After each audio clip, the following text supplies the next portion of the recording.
Он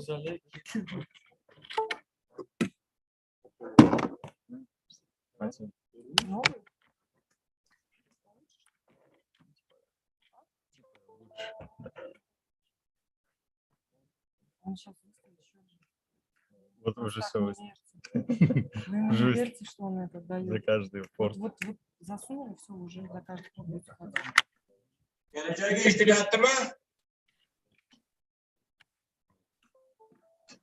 Rajamiz походу ishlamayapti. Окна нажать. Ko'k yonib turadi-yu. Bo'ldi, ya. Bo'ldimi, chiqdimi?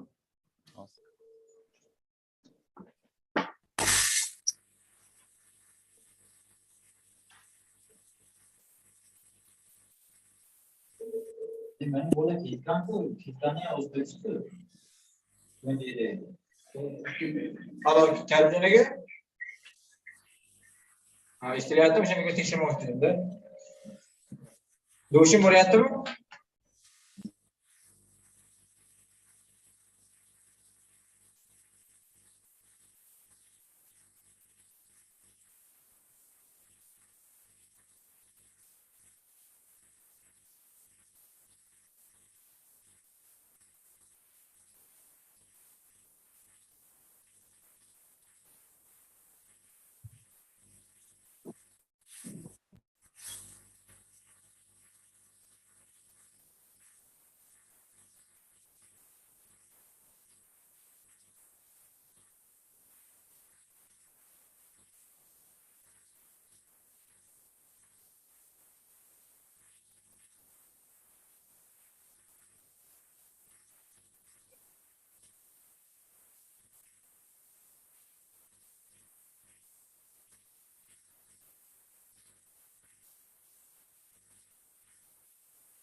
Awesome.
Cuộc đời là của chúng nó cái này.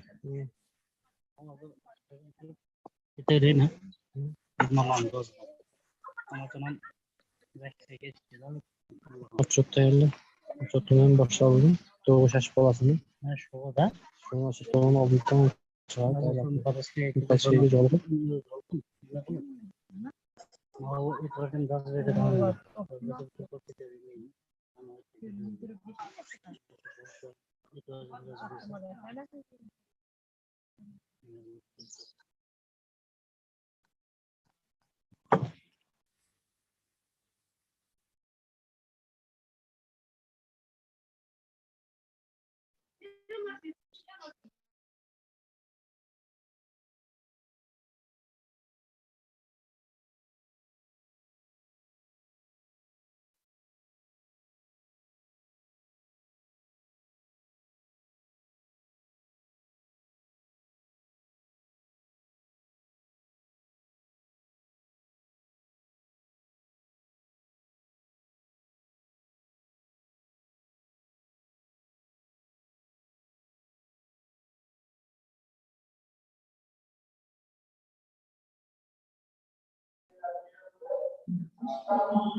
Recording in progress.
Osh qalam boshmi?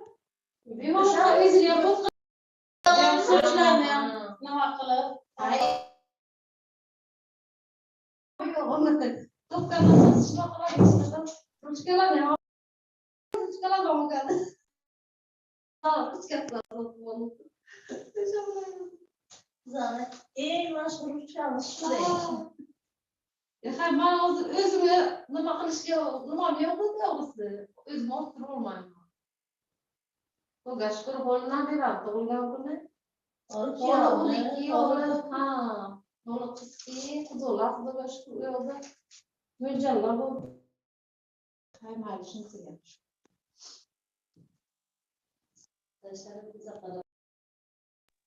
Eng zarurini olasiz deng.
Buni kirdimnikan hech kim gapirmayaptimi? Nimadan? O'zim kutib o'tirish kerak.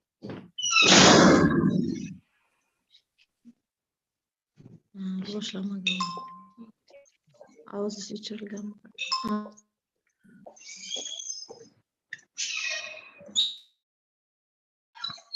Yo'latma. Mana tezroq joylarga yig'ilishga kirdi. Yig'ilishga. Yig'ilish bo'lyapti-da. O'qituvchilar bo'shdan kirgizing deyapti. O'tiribsiz? Yo'q, men darsdaman-da. Darsga o'tir. O'qituvchilar ham kirsin deyapti. Bilmayman. A.Avloniy aka. Sendan masalan. Kecha ham o'tirdim yig'ilishda. O'tirib qo'yaylik.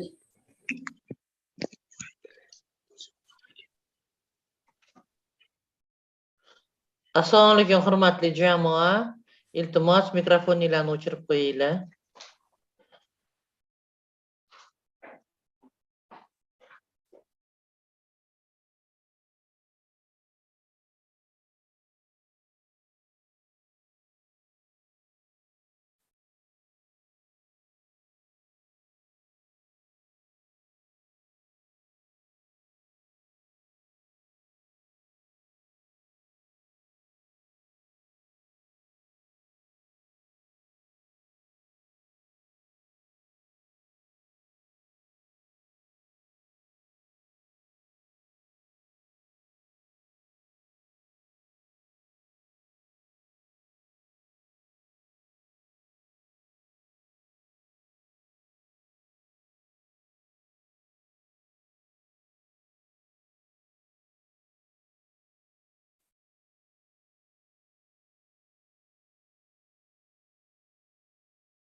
Assalomu alaykum, hurmatli xonimlar va janoblar. Tez orada boshlaymiz.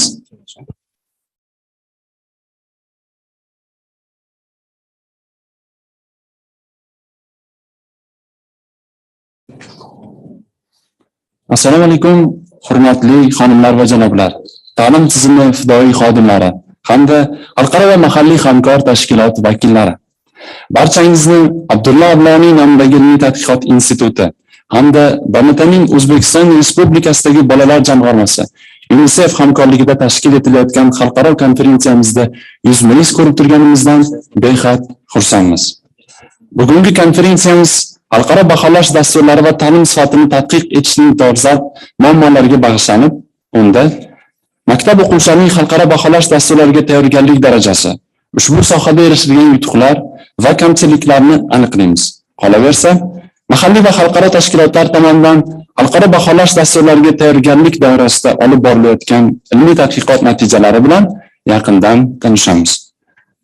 Dear ladies and gentlemen, good morning.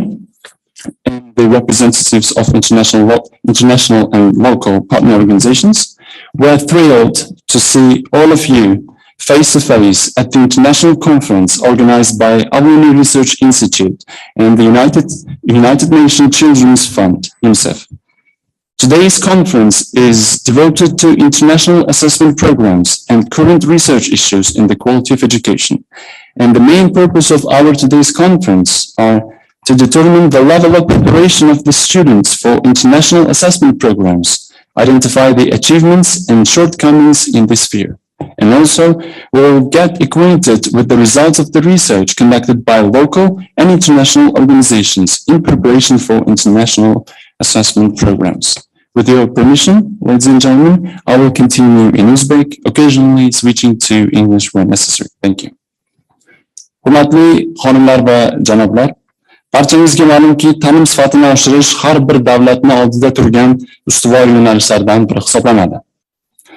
Dunyo mamlakatlari turli islohotlar yordamida ta'lim sifatini oshirishga harakat qilib kelishgan. Jumladan, agar o'tgan asrning 70-chi, 80-chi, 90-chi yillariga qaraydigan bo'lsak, ta'lim sifatini oshirish uchun ta'limda boshqaruv sohasi isloh qilindi yoki milliy o'quv dasturlari yangilandi, takomillashtirildi. Uzluksiz kasbiy rivojlanishga o'tindi yoki bo'lmasam ota-onalarning o'z farzandlari ta'lim sohasidagi ishtirokini oshirish orqali ta'lim sifatini oshirishga bo'lgan islohotlar amalga oshirildi. 2000-yillardan boshlab esa ta'lim sifatini baholash orqali 2000-yillardan boshlab esa ta'lim sifatini baholash orqali ta'lim sifatini oshirishga ko'proq e'tibor berila boshlandi va biz buni Pisa, Pearls, Teams, EGRA kabi xalqaro baholash dasturlarining ommalashtirishidan ham bilib olishimiz mumkin. O'zbekiston hukumati ham mamlakatdagi ta'lim sifatiga xolisona baho berish, amalga oshirilayotgan islohotlarning samarasini ko'rish maqsadida 2021-yilda Pearls, 2022-yilda Pisa, 2023-yilda Teams, 2024-yilda TALIS xalqaro baholash dasturlarida ilk bor ishtirok etmoqda.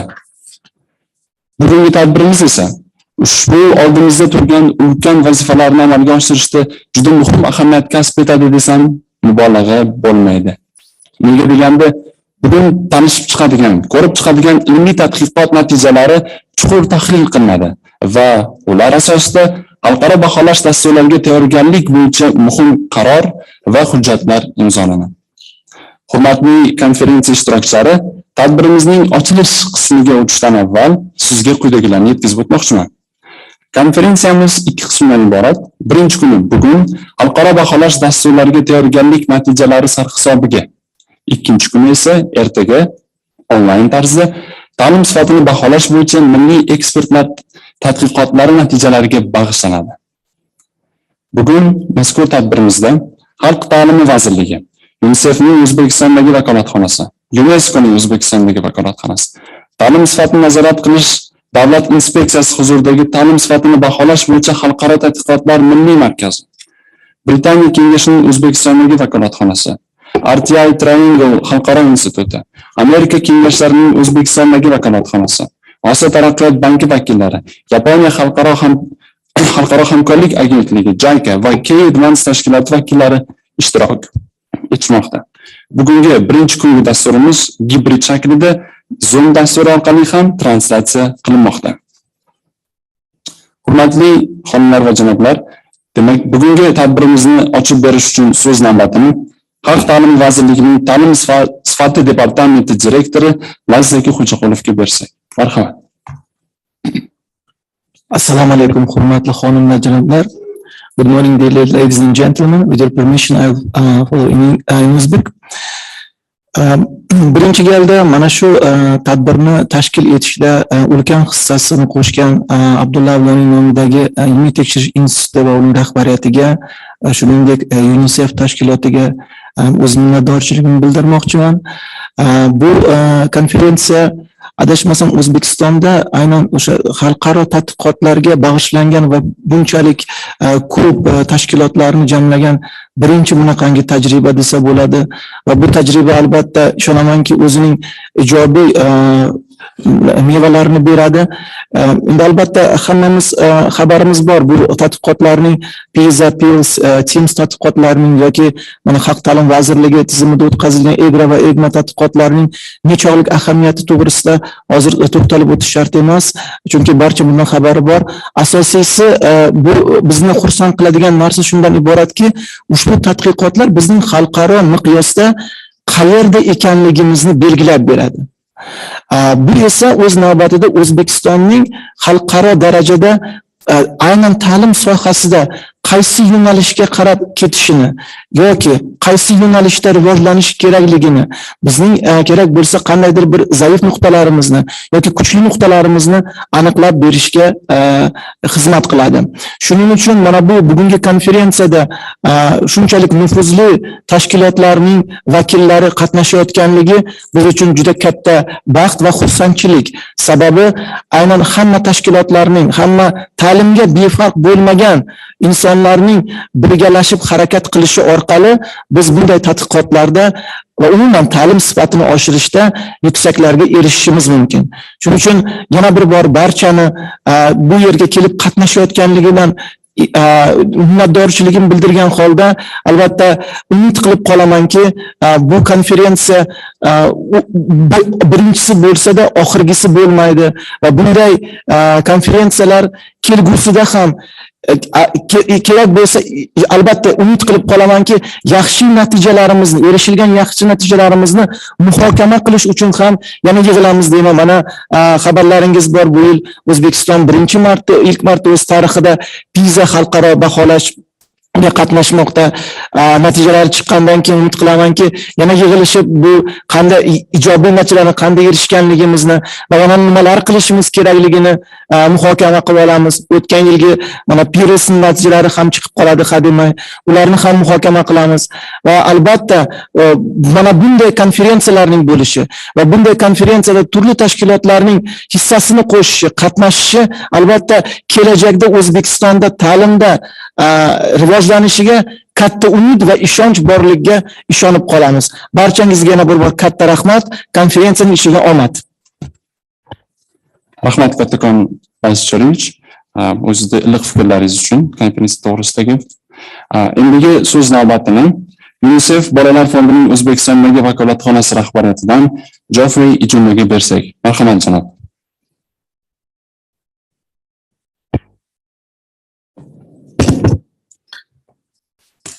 Assalamu alaikum. Dear participants, on behalf of the UNICEF team, I'm happy to welcome you to this conference devoted to the discussion on the various aspects of preparing Uzbekistan for its participation in the international learning assessment programs and strengthening the national learning assessment systems. At the global level, the agenda around the Sustainable Development Goal for Education, SDG 4, is to ensure inclusive and equitable quality education and promote lifelong learning opportunities for all by 2030, emphasizes on children's learning rather than on schooling. I repeat, it emphasizes on children's learning rather than on schooling. Globally now, education attainments are measured not just by years of schooling, but by the learning adjusted years of schooling. There are key transition points, learning milestones that all children are expected to go through education. By the time a child is 6 or 7 years old, he or she is expected to be developmentally on track and have school readiness. By the time the child is 10 or 11 years old, she is expected to read and do basic math. With basic reading and numeracy skills, it is expected that the child transitions from learning to read to reading to learn. By the time the adolescent is 18 years old, he or she is expected to have not only the foundational skills, but also transferable digital, entrepreneurial, and job-specific skills for work and for life.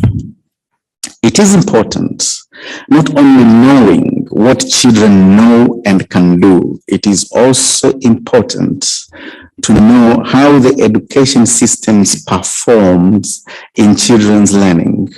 Hence, it is imperative to measure how national governments are enabling children to learn. Assessing what children learn, as well as how systems perform, are extremely important in this context. Thus, good quality learning assessment systems are key elements of a robust education system. They are essential to generate sound, high-quality data on children's learning systems performance that are required to monitor equitable educational outcomes, inform evidence-based policymaking and reform processes, and improve teaching and learning practice. In Uzbekistan, unfortunately, till recent times, we had to be content with the data on mere enrollment. However, I understand that things changed when the government of Uzbekistan decided to participate in Program for International Students Assessment, what you call Pisa. Oh, Pisa. Huh? Sorry, I'm a bit hungry. In 2018, I also understand the State Inspectorate for the Supervision of Education Quality, CSEC, under the Cabinet of Ministers and various departments of the Ministry of Public Education, MOPE, have been working towards the participation in Pisa and other international tests. I'm sure that such participation in international programs on learning assessments have several benefits and will help to monitor overall education quality and equality of student learning, as well as to benchmark students' learning outcomes with international standards. While participating in the international programs can offer a snapshot of learning and useful wake-up call, it is important to establish national learning assessment system in order to ensure sustained, systematic approach to assessment. The national assessment system is a key to measuring, analyzing, and improving student learning levels and competencies. The importance of creating an effective learning assessment system for Uzbekistan cannot be overestimated. UNICEF has been providing support to the Ministry of Public Education and the State Inspectorate of Quality Education in this area for the last several years. In 2019, UNICEF supported the Ministry of Public Education in conducting the first comprehensive countrywide learning assessment study for grade 4 by using tools and the methodology of PIRS and TMSS. The study results showed how children are performing in terms of learning at primary level and the causes and correlates of learning and education quality in Uzbekistan. Learning Achievement Study was selected among the top 10 finalists of the Best of UNICEF Research globally in 2020.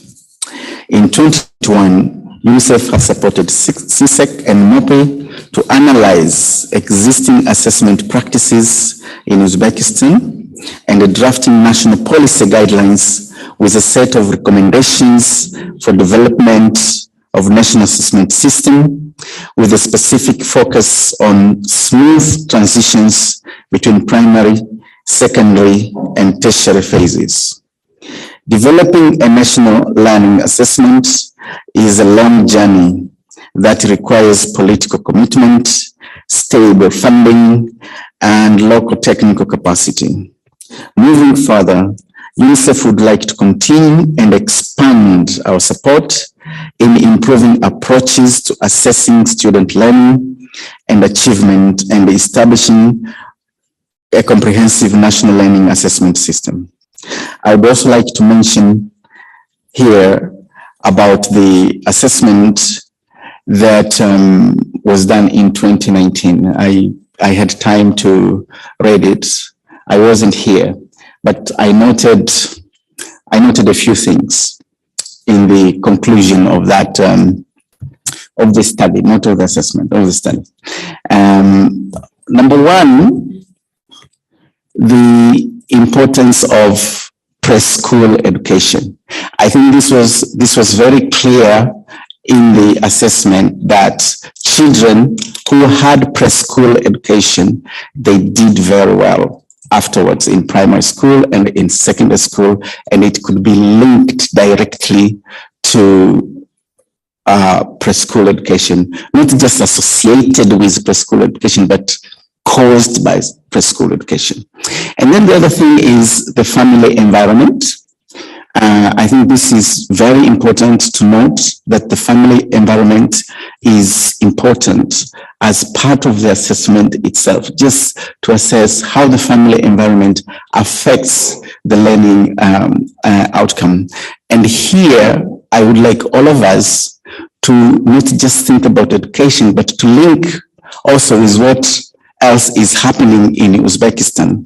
For example, when you look at the single registry, the single registry has expanded child benefits.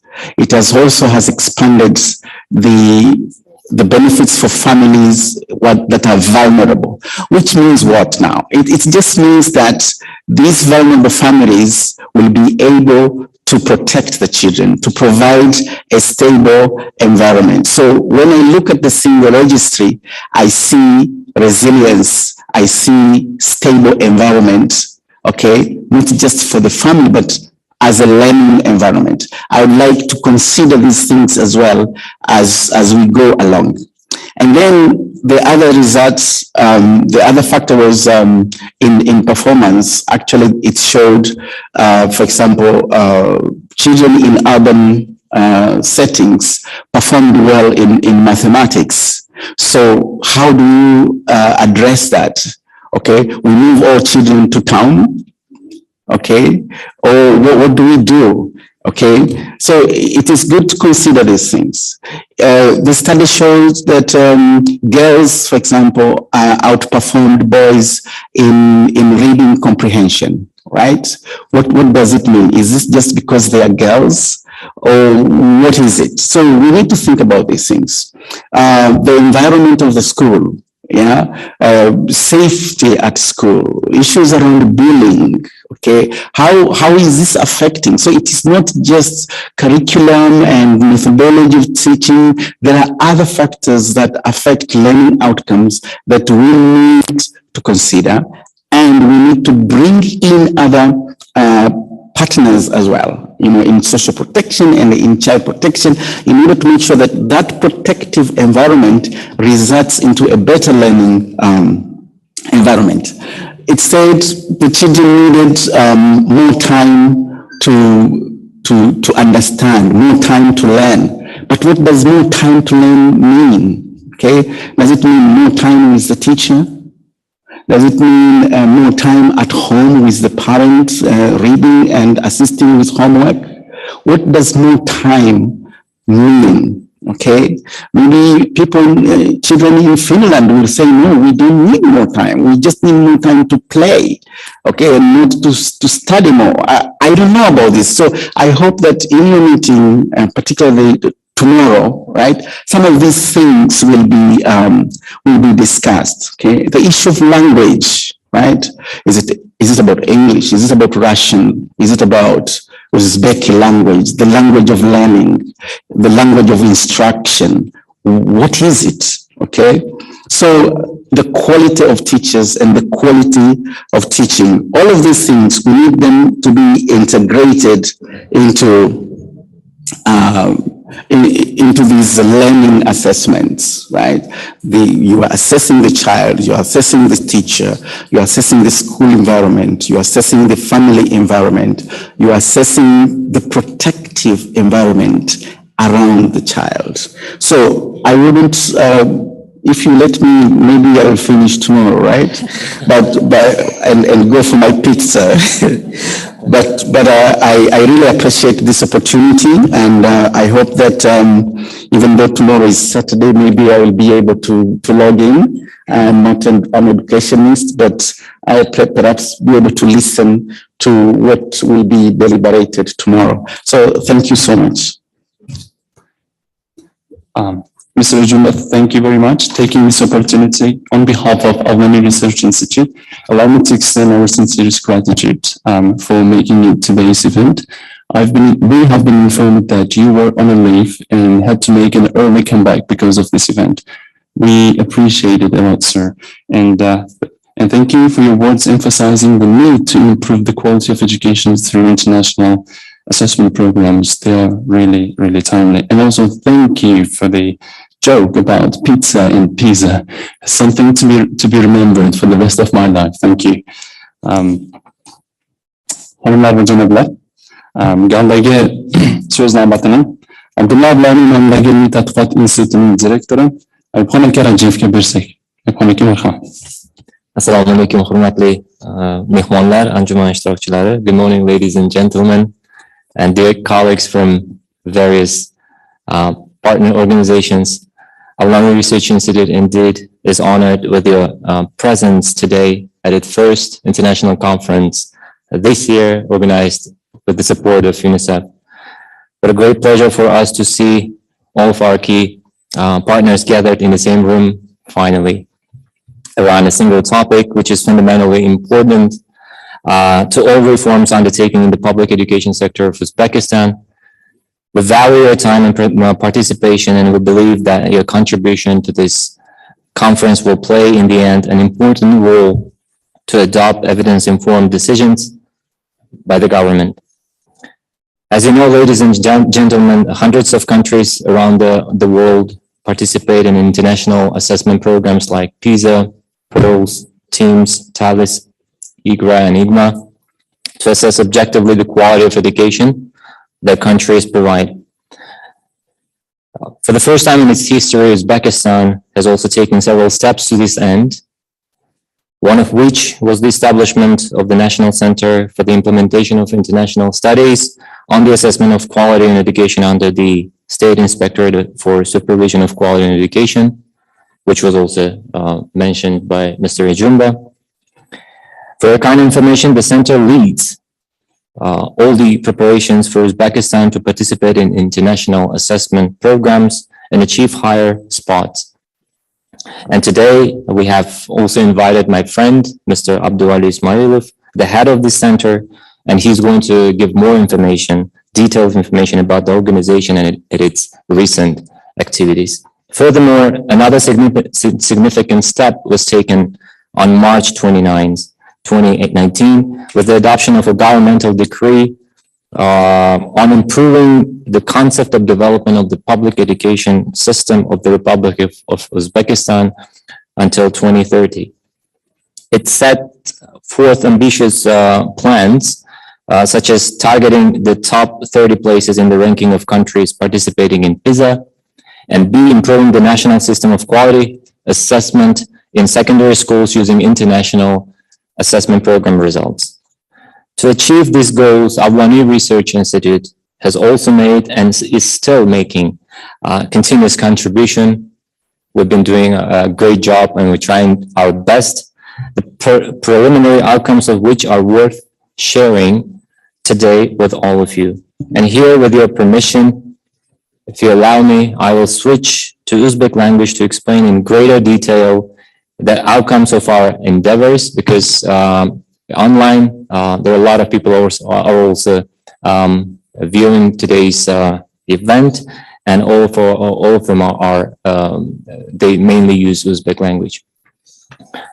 Xonimlar va janoblar, muhtaram mehmonlar, avvalambor yana bir bor bugungi konferensiyaga tashrif buyurganingiz uchun alohida tashakkur bildiramiz va menga ajratilgan vaqtdan foydalangan holda prezentatsiyamizni boshlaymiz. Xabaringiz bor, o'sha prezident farmoni imzolangandan so'ng 2030-yilga kelib O'zbekiston Respublikasi xususan Pisa xalqaro tadqiqotida mana bu yilgi statistik raqamlardan kelib chiqayotgan bo'lsak, Pisa'da 90 ta mamlakat ishtirok etishi belgilangan bo'lsa, mana shu yildan yilga o'sishini inobatga olib 30-yilga borib kuchli 30 ta mamlakatlar qatoriga kirish kabi ambitsioz planlar, rejalar belgilab qo'yilgan. Albatta kuchli 30 talikka kirish uchun juda ham katta kuch sarflanishi kerak bo'ladi va ta'lim sohasida ham katta islohotlar amalga oshirilishi lozim bo'ladi. Mana shu fursatdan foydalanib biz mana 2018-yildan beri O'zbekiston ilk qadamlarini Pisa va xalqaro tadqiqotlarda ishtirok etishga bosgan bo'lsa, mana shu yillardan boshlab biz xalqaro tadqiqotlarga da ishtirok etishga harakat qildik. Tayyorgarlik ko'rish nuqtai nazaridan Xalq ta'limi vazirligi, A.Avloniy instituti hamda ta'lim inspeksiyasi huzuridagi milliy markaz bilan hamkorlikda biz platforma ishlab chiqqanmiz. Bu platforma 3 oy avval ishga tushirildi, Stesting platformasi. Avvalgi seminarlarimizda ham bu platformani ishga tushirmoqchimiz degan reja nuqtai nazaridan ma'lumotlar berib o'tgan edik. Mana 3 oy tashkil etilganiga, platforma joriy etilganiga 3 oy bo'lgan bo'lsa, quyidagi raqamlarni sizlar bilan ulashmoqchimiz. 3 oy ichida respublika bo'ylab 2.800.000 maktab o'quvchilari, bulardan Pisa tadqiqotlari trenajyorida 1.150.000, Teams tadqiqoti savollariga 1.200.000 va Pils yo'nalishida 500.000 atrofidagi o'quvchilar ishtirok eta boshlashdi. 3 oy tashkil etilishiga 3 oy bo'lishiga qaramasdan bitta kvartal ichida respublika bo'ylab 2.800.000 o'quvchi hozir platformada aktiv ravishda foydalana boshladi. Aslida platformaning asosiy maqsadli auditoriyasi 4.700.000 ni tashkil etadi. Lekin statistika bo'yicha 10.130 ta maktabda hozirgi kunda 6.200.000 dan ortiq maktab o'quvchilari o'qishmoqda.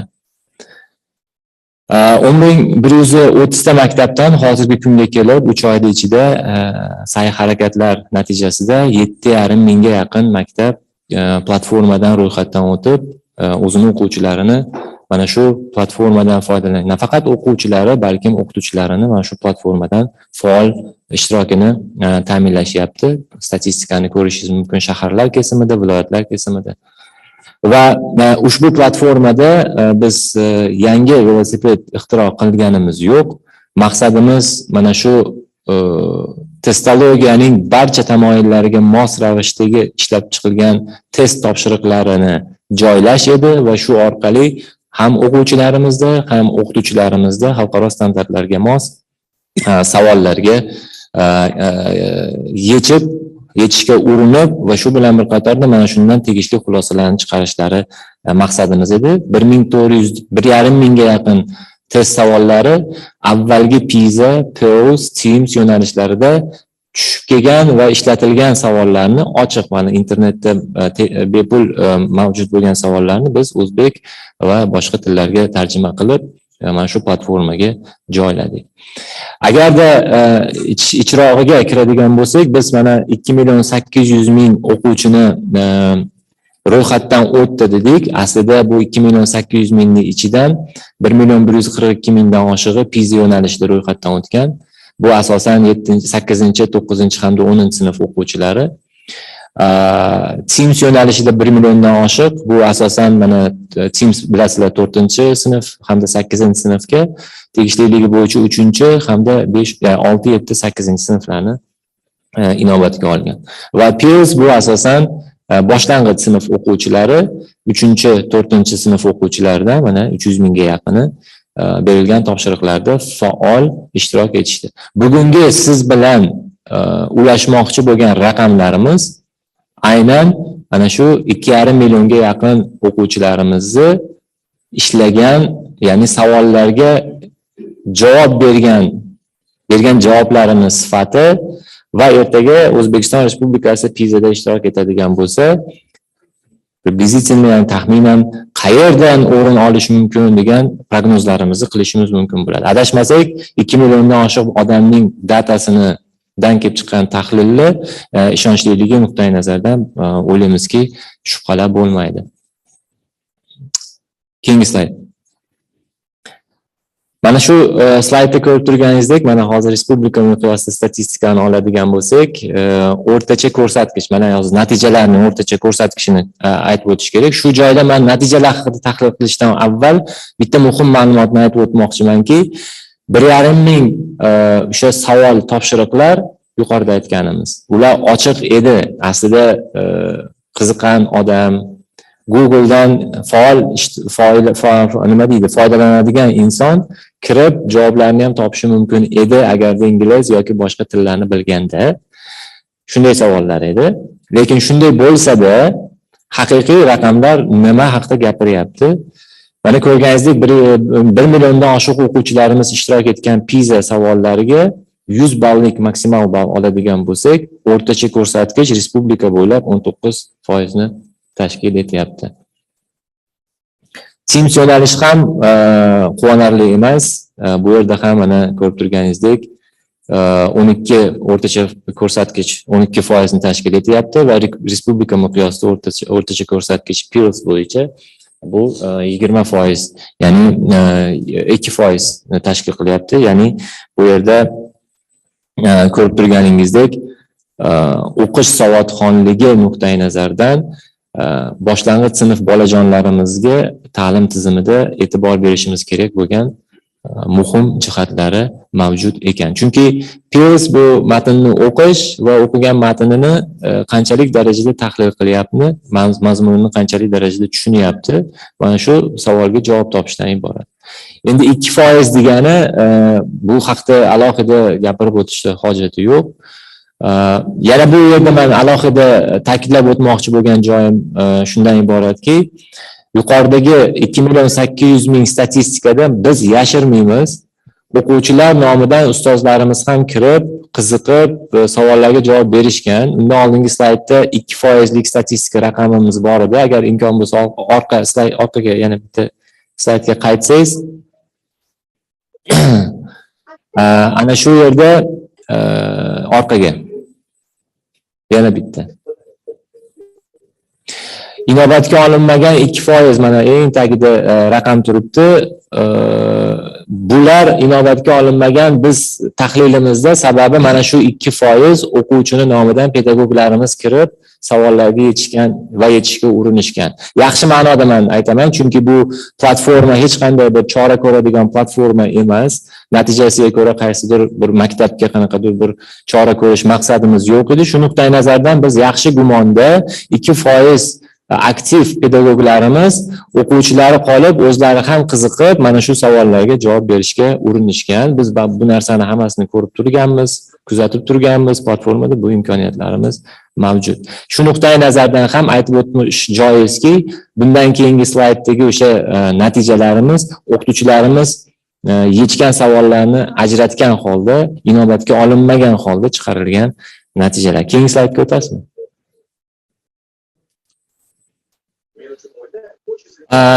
Umuman olganda mana ochiq holatda berilgan ma'lumotlar nuqtai nazaridan gapiradigan bo'lsak, bu ma'lumotlar mana 90%lik ko'rsatkichni ko'rsatayotgan bo'lsa, yashirin holatda berilgan ma'lumotlar savollarga javob topa olish bu 7%lik ko'rsatkichni bildiryapti. Ma'lumotlarni o'zaro integratsiya qilish nuqtai nazaridan oladigan bo'lsak, 1%lik ko'rsatkich va tobora o'sha savollarimizni mazmun jihatdan, strukturaviy shakli jihatdan murakkablashib borgani sari savollarga berilayotgan javoblarning sifati ham, ko'lami ham salbiy tomon yurayotganini ko'rishimiz mumkin.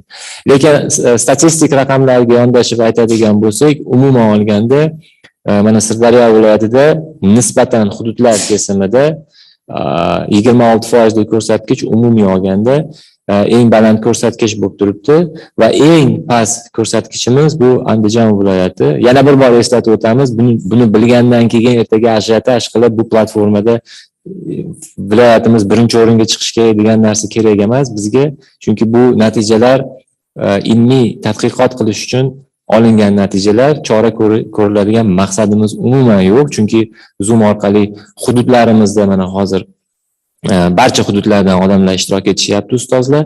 Yana bir bor ta'kidlab o'tmoqchi edikki, bu yerda reyting uchun quvish maqsad emas.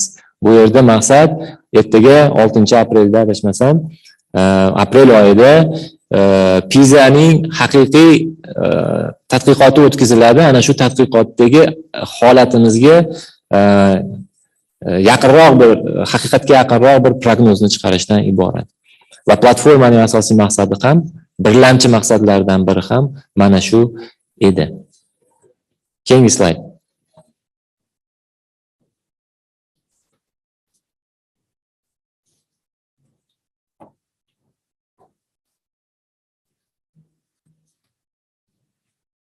Keyingi slaydga o'tkazasizmi? Endi vaqt nuqtai nazaridan balkim qanchalik to'g'ridir bu ma'lumotlarga to'xtalish, chunki bu imkoniyat, bu nimalar prezentatsiya taqdimotlarimiz barchasi fleshkaga, ya'ni mana bu paket dokument berilgan, fleshkaning ichida hamma taqdimotlarimiz taqdim etilgan. Shunday bo'lsa-da va shu bilan bir qatorda Abduvali aka ham o'zlarini prezentatsiyalari, taqdimotlari davomida shunga yaqin va bundan ko'proq bir ma'lumotlar berib o'tadilar. Shu qaytarilish bo'lmasligini inobatga olib, qisqa to'xtalib o'tib ketamiz. Mana Pisa natijalarini tabiiy ilmiy savodxonlik nuqtai nazaridan oladigan bo'lsak, ko'rib turibsiz ekranimizni chap tomonida va matematik savodxonlik o'ng tomonida. Solishtiradigan bo'lsak, aslida mana tabiiy ilmiy savodxonlik ko'pchiligimizga ma'lum, bu gumanitar fanlar emas. Bu asosan tabiiy va aniq fanlar, fizika, kimyo, matematika, biologiya, geografiya degan fanlarimizni integratsiya qilgan holda o'sha test topshiriqlarida tushadigan savollar. Natijamiz ham juda quvonarli emas bu yerda. Eng past natija agar bu tabiiy ilmiy savodxonlikda Toshkent shahri bo'lgan bo'lsa, eng yuqori natija Namangan viloyati turibdi. Matematik savodxonlikda Qashqadaryo viloyati baland natijaga, ya'ni u ham 19% ni tashkil etgan bo'lsa, Toshkent shahri bu yerda ham 3% natija bilan respublika kesimida so'nggi o'rinda turibdi. Bundan nima xulosa qilish kerak? Bundan xulosa qilish kerakki, mutasaddi tashkilot vakillari imkon qadar mana shu tabiiy ilmiy savodxonlik yo'nalishida, matematika yo'nalishida maktabdagi o'tilayotgan darslarni tahlili, o'qituvchilarimizni saviyasi va bilim darajasi, ko'nikmalarini oshirishga maqsadli ravishda manzilli chora-tadbirlarni amalga oshirish kerak. Chunki tabiiy ilmiy savodxonlik bilan matematikasi past bo'lgan maktab bitiruvchisi inson kapitali nuqtai nazaridan kamroq naf keltiradigan, mamlakat rivojiga, iqtisodiyotning rivojiga kamroq naf keltiradigan kadrga aylanishi bu tabiiy. Keyingi slayd.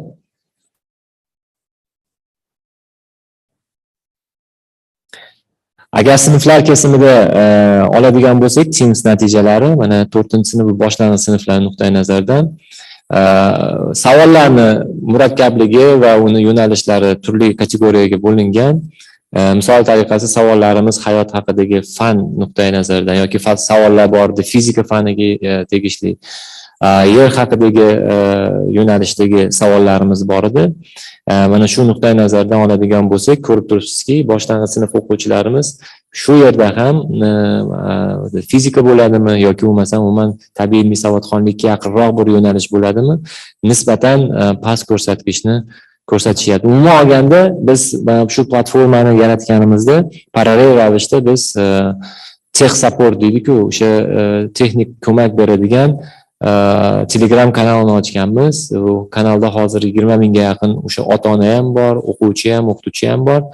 Ochganimizda ko'plab ota-onalarimiz yozishgan. Biz endi buni kuzatib savolga javob berishdan kelib chiqqan holda gapirganmiz. Ota-onalarimizni boshidagi e'tirozlari bolamga qiyinlik qilyapti bu matnlarni o'qish, bu savollarga javob berish degan e'tirozlar bo'lgan edi. Keyin sekin-sekin tushuntirish berilgandan keyin ota-onalar ham nisbatan, hammasi ham emas, hammasi desak yolg'on bo'ladi. Nisbatan ota-onalarning ichida tushunib, qayerga qarab ketilayotgani, bu natijalar nimani anglatishi, o'z farzandi bilan o'sha hali maktab offline rejimga o'tmagan edi. Onlayn paytda birgalikda o'tirib ishlagan holatlarini ham ko'rgandik va mana shu yerda og'irlik qilyapti degani ko'p narsani anglatadi, chunki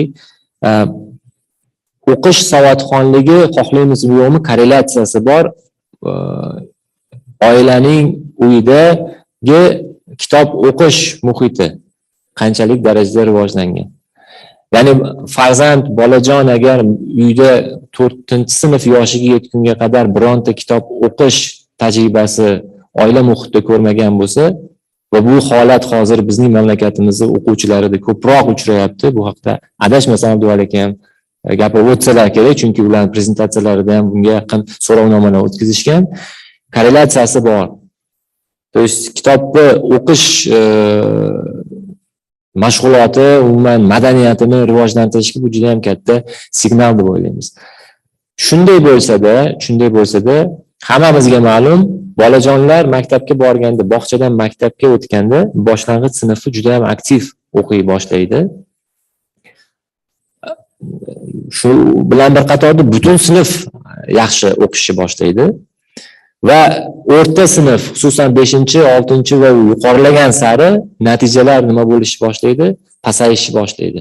Bunga har xil sabablar keltiramiz. O'qituvchilarni har xil o'qituvchilar har xil fanlardan kira boshlagani, fanlarning miqyosi, darajasi qiyinlashib borgan va hokazo. Bolani psixologiyasida o'zgarish degan narsa bo'lishi mumkin. Mana hozirgi savollarning statistikasini oladigan bo'lsak, mana 8-sinf Teams yo'nalishidagi 8-sinflarga mo'ljallangan savollarda biologiya yo'nalishi, fizika, kimyo fani yo'nalishi, geografiya sohasini oladigan bo'lsangiz, boshlang'ich sinf o'quvchilariga nisbatan bir necha baravar pastligini ko'rishimiz mumkin. Va mana shu o'rinda alohida ta'kidlab o'tish joizki, nega degan savolga, nimaga bola yoshi ulg'aygan sari, sinfga o'tgan sari uning ta'limdagi ko'rsatkichlari pasayib boryapti degan savolga balkim birgalikda izlanish o'tkazib, bunga savolga javob topishimiz kerakdirki, ta'lim tizimimizda qaysidir jabhasini aynan mana shu joyda isloh qilishimiz kerak bo'ladi balkim. Keyingi slayd.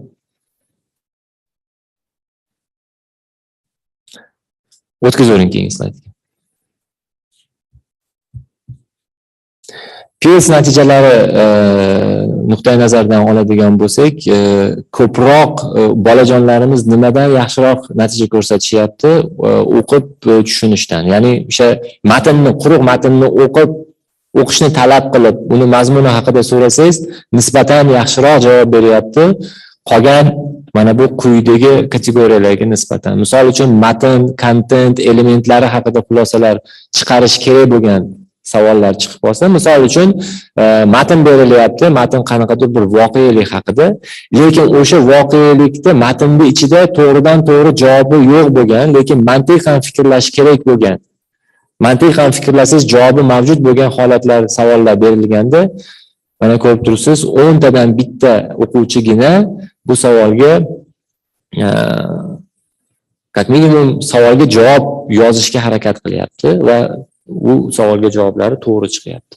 Qolgan 9tasida muammo bor. Ya'ni ozgina kontekstdan chiqqan holda mantiqqa yondashib savolni shaklini o'zgartirishingiz bilan o'quvchi o'zini yo'qotib qo'yapti, kontekstdan chiqib ketib qolyapti, ya'ni moslasha olmayapti. To есть undan kelib chiqdi qanday xulosa qilish mumkinki, boshlang'ich sinf o'qituvchilarimiz, ustozlarimiz ko'proq mana shu boshlang'ich sinf o'quvchilariga o'sha o'qish savodxonligini o'rgatayotganda nafaqat faqat o'qish, harfni tayinlay olish, qisqa vaqt doirasida ko'pgina matnni o'qib natijani ko'rsatish emas, balkim o'qigan narsasini ko'proq tahlil qilish, mantiqiy yondashish, kerak bo'lsa kreativ yondashish, talab etsa tanqidiy yondashish degan narsalarni fundamentini mana shu boshlang'ich sinfdanoq berib o'tishi lozimdir balkim degan. Mana eng oxirgisi g'oya va ma'lumotlarni uyg'unlashtirish. Bu g'oya qayerdan keladi? G'oya qachonki tanqidiy fikr bo'lsa, shu bilan bir qatorda mantiqiy yondashuv va kreativ fikr bo'lsagina yangi g'oya chiqishi mumkin.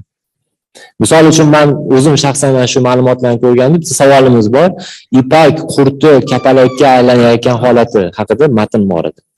Ana shu yerda bitta savol tushyaptiki, nima deb o'ylaysiz? Mana 4-sinf bolasidan so'rayapti. Nima deb o'ylaysiz? Ipak qurti nimaga vaqt o'tib kapalakka aylanayotganda o'zini qobig'iga sig'may qoladi degan savol. Bu yerda matnda javobi yo'q. Ya'ni buni bola mantiqan yondashgan holda ko'z oldiga keltirib, ipak qurtini o'sha kapalakka aylanayotgan bir protsedurasini ko'zga oldiga keltirgan holda fikrlash talab etiladi. Va shunga o'xshash savollar. Ya'ni Pils ham adashmasam 2021-yilda bo'lib o'tdi, mana o'tgan yil bo'ldi. Baxtimizga Pisaga nisbatan o'sha Pisa endi 1 yil pandemiya sabab ko'chirdi 2022-yilga, lekin Pils o'zining navbatida bo'ldi. Natijalar ham bu yil so'ngida Xudo xolisa chiqib qolishi mumkin va o'ylaymizki, bizning hozirgi natijalarimizdan yaxshiroq bo'lishini kutib qolamiz, lekin biz yana bir bor aytishimiz kerakki, bu Pisa ham gonka za nima deydi, za reyting emas. Ya'ni reytingda ortidan quvib biz mamlakatlarning ichida zo'rmiz deyish emas. Hozirgi respublikamizning vaziyati shundan iboratki, ta'limga eng xolisona, adolatli, shaffof baho berish. Yaxshi bo'lsa qay darajada yaxshi, yomon bo'lsa qay darajada yomon va qayerda u pozitsiya va mana shundan keyingi islohotlarga qo'l urish kerak bo'ladi.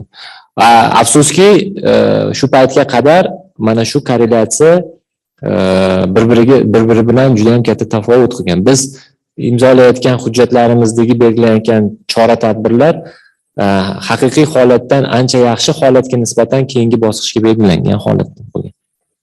Va biz uchun mana bu natijalar, biz uyalmaymiz, birinchi ishtirokimiz, biz tegishli xulosani chiqaramiz va o'ylaymizki, mana shu Pisa biz tomonidan bizga berilgan tahliliy natijalari va tavsiyalari albatta hukumatimiz tomonidan inobatga olinadi. Chunki oxirgi paytlarda xalq ta'limi tizimida islohotlar ko'rkorona emas, albatta mazmundan kelib chiqqan holda joylardagi muammolarni tubdan o'rgangan holda chora-tadbirlar belgilanyapti. Bu albatta quvonarli. Keyingi slayd. Endi xulosalar haqida gapiradigan bo'lsak, bu yerda juda ham bir yangilik qiladigan narsa yo'q. Haqiqatan ham hamma o'qituvchilarimiz, pedagoglarimiz, ta'limga befarq bo'lgan mutaxassislarimiz albatta bilishadi. Mantiqan ham yondashish mumkin. Mana o'quvchilar axborotli matnlarga qaraganda badiiy matnlarni yaxshiroq tushunib ishlashgan.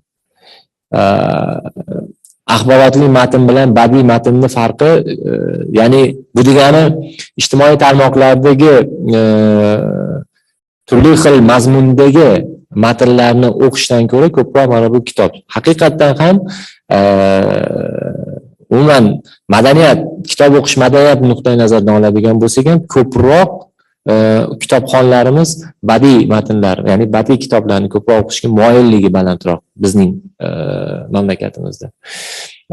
Shuning uchun hamdirki, balkim savollarni badiiy matnlar bilan bog'liq joylarida nisbatan o'quvchilarimiz xotirjam his qilishyapti va savolga nisbatan javob bera olishyapti. Lekin matn tili va elementlari haqida xulosa chiqarishda, g'oyalar va ma'lumotlarni uyg'unlashtirishda o'quvchilarimiz juda katta qiyinchiliklariga duch kelishyapti. Shu bilan birga amaliy mashg'ulotlar maqsadi hamda qanday usul va vositalardan foydalanish haqidagi topshiriqlarni bajarish holati boshqa turdagi savollarga nisbatan juda ham past. Endi buni mashg'ulotlar nuqtai nazaridan gapiradigan bo'lsak, hozirgi kunda mana ochiq agar tahlil qiladigan bo'lsak, dars tahlilini qiladigan bo'lsak, negadir qanaqadir sabab bordirki balkim bilmadik, lekin dars mashg'ulotlarida ko'proq ustozlar, pedagoglarimiz gapirishga o'rgangan. Kamdan kam holatlarda o'quvchini o'qituvchi o'rniga qo'yib, uni o'sha tili, zaboni, fikrlashini kengaytirishga qaratilgan mashg'ulotlar o'tkaziladi. Mashg'ulotlarning turi bor, boshqa turlari. Misol uchun tabiiy fanlarni oladigan bo'lsak, ximiya, fizika, biologiyada aytishimiz kerakki, bu narsani, bu ham haqiqat. Maktablarda elementar o'sha misol uchun ximiya fanidan mashg'ulot o'tkazmoqchi bo'lsangiz, elementar o'sha ximikatlarni, kolbalarni yoki tegishli elementlarni yo'qligini o'zi ham mana shu natijaga sabablardan biri sifatida ko'rishimiz mumkin bo'ladi. Haqiqatdan ham joylarda ximiya fani qanday o'tilyapti degan savolga albatta alohida yondashgan holda javob berishimiz kerak bo'ladi. Keyingi savol, slayd. Pisa xususan gapiradigan bo'lsak, matematik savodxonlik yuzasidan berilgan topshiriqlarda mantiqiy fikrlash talab etilgan xususan savollarda noto'g'ri javoblarni ko'proq uchratamiz. Mantiq, logika. Mana endi bugun Respublika ta'lim markazidan adashmasam hech kim kelishmadi. Agar kelishganda xursand bo'lardik. Endi mana 1-2 sinf darsliklarini yangi avlon darsliklarini nashrdan chiqarib amaliyotga joriy qilindi. Quvontiradigan narsa elementar bo'lsa ham mana shu mantiqiy fikrlashga urug' tashlangan ana shu kitoblarda. Va bundan keyin mana bu yil yana 4 ta sinfniki chiqadi darsliklari barcha fanlar bo'yicha. U yerda ham mana shu yondashuv bor. Ya'ni soft skills, ya'ni yumshoq o'sha bolalarning ko'nikmalarini oshirishga qaratilgan. Va albatta mana shunaqa darsliklar ishlab chiqilishi va shu bilan bir qatorda o'qituvchilarimizning malaka oshirish bu yo'nalishda kuchaytirilishi alal-oqibat bolalarimizni sekin-sekin vaqti bilan mana shu natijalarni progressini ko'rishimiz mumkin. Bilasiz, Pisa har 3 yilda bir marta o'tkaziladi. Keyingi gal o'tkazilganda oldingi 3 yil avvalgi natijasi progressini ko'riladi. Ana shunisi eng muhim. Mamlakat o'zi uchun progress qilyaptimi yoki yo'qmi? Eng muhimi mana shu. Shu nuqtai nazardan o'ylaymizki, mana bu hozirgi olib borilayotgan islohotlar parallel ravishda olib borilyaptiki, garchi bu yilgi natijamiz ja quvonarli bo'lmasa ham 3 yildan keyingi ishtirokimizdagi natijada o'ylaymizki, natijalar nisbatan ijobiy bo'ladi. Keyingi slayd. Endi takliflar nuqtai nazaridan ko'p gapirish mumkin albatta. Olingan o'sha tahlillar, og'riqli nuqtalarimiz, tizimdagi muammoli vaziyatlarimiz bu hamma joyda bor. Bu infratuzilmadan boshlab AKT savodxonligi bilan davom etib pedagogik mahoratgacha yetib borishi mumkin. Va shu bilan bir qatorda inkor qilmaslik kerak, ota-onalarimizni ota-onalar haqida gap ketganda butun millat jamiyatni ta'limga bo'lgan munosabati ham istisno qilib bo'lmaydigan darajada ta'lim sifatiga to'g'ridan to'g'ri javob beradigan va ta'sir ko'rsatadigan. Men yaqin kunda bilmadim, Grigoriy Petrov degan insonni o'sha Finlandiya oq Strana Белых lili adashmasam mana shu kitobi bor. Bu kitob juda ham ko'p tillarga tarjima qilingan va iqtibosda keltirmoqchi edimki, o'sha jamiyat agar munosabati qaysidir voqelikka, bu bizning bugungi kontekstimizda agar ta'lim oladigan bo'lsak, ta'limga nisbatan agar o'zgaradigan bo'lsa, ana shu jamiyatdan juda ijobiy boshqaruvchi kadrlar va kelajak kadrlar kelib chiqadi. Ya'ni bizda agar jamiyat ta'lim sifatiga e'tibor bera boshlamas ekan, infratuzilmada chiroyli maktablarni qurishimiz mumkin. Yuqori tezlikdagi o'sha optik tolali internetni olib borishimiz mumkin. Eng so'nggi modeldagi kompyuterlar, priborlar, elementar narsalar, malaka oshirishni zo'r qilib tashkil qilishimiz mumkin. Zo'r chiroyli kitoblar yaratishimiz mumkin. Lekin bola asosiy vaqtini oilada sarflaganda u muhitda ta'limni T harfi ham eslanmasa, shuncha harakatni natijasi biz kutgandek bo'lmaydi. Shu nuqtai nazardan bejizga mana hozir Xalq ta'lim vazirligining yangi rahbari ham qayerda uchrashuv o'sha o'tkazilmasin, birinchi bo'lib jamiyatni ta'limga bo'lgan munosabatni o'zgartirish kerak degan iqtibosdan boshlashyapti. Haqiqatdan ham bu juda ham muhim masala. O'ylaymizki, mana shu kabi ya'ni tashabbuslar bu birinchisi oxirgisi emas. Bu Stesting platformasini hali hamma funksiyalarini biz ishlab chiqib joriy qilganimiz yo'q. Kelajakda Stesting 2 loyihasini yaqin kunlarda boshlash niyatimiz bor. U yerda biz endi bilasizmi nima qilmoqchimiz? Va bizda niyat qanaqa? Janob Ijumboy ham aytib o'tib ketdilar. Milliy baholash tizimi bo'lmas ekan, ta'limga baribir. Endi qachondirki baribir xalqaro tadqiqotlar yondashuvi ham kerak, lekin baribir o'zimizning milliy baholash tizimimiz ham bo'lishi lozim. Va bu haqda JICA tashkiloti bilan hamkorlikda amalga oshirilayotgan o'sha loyihamiz doirasida mutaxassislarimiz ham qaysidir bir jabhani gapirib o'tishadi.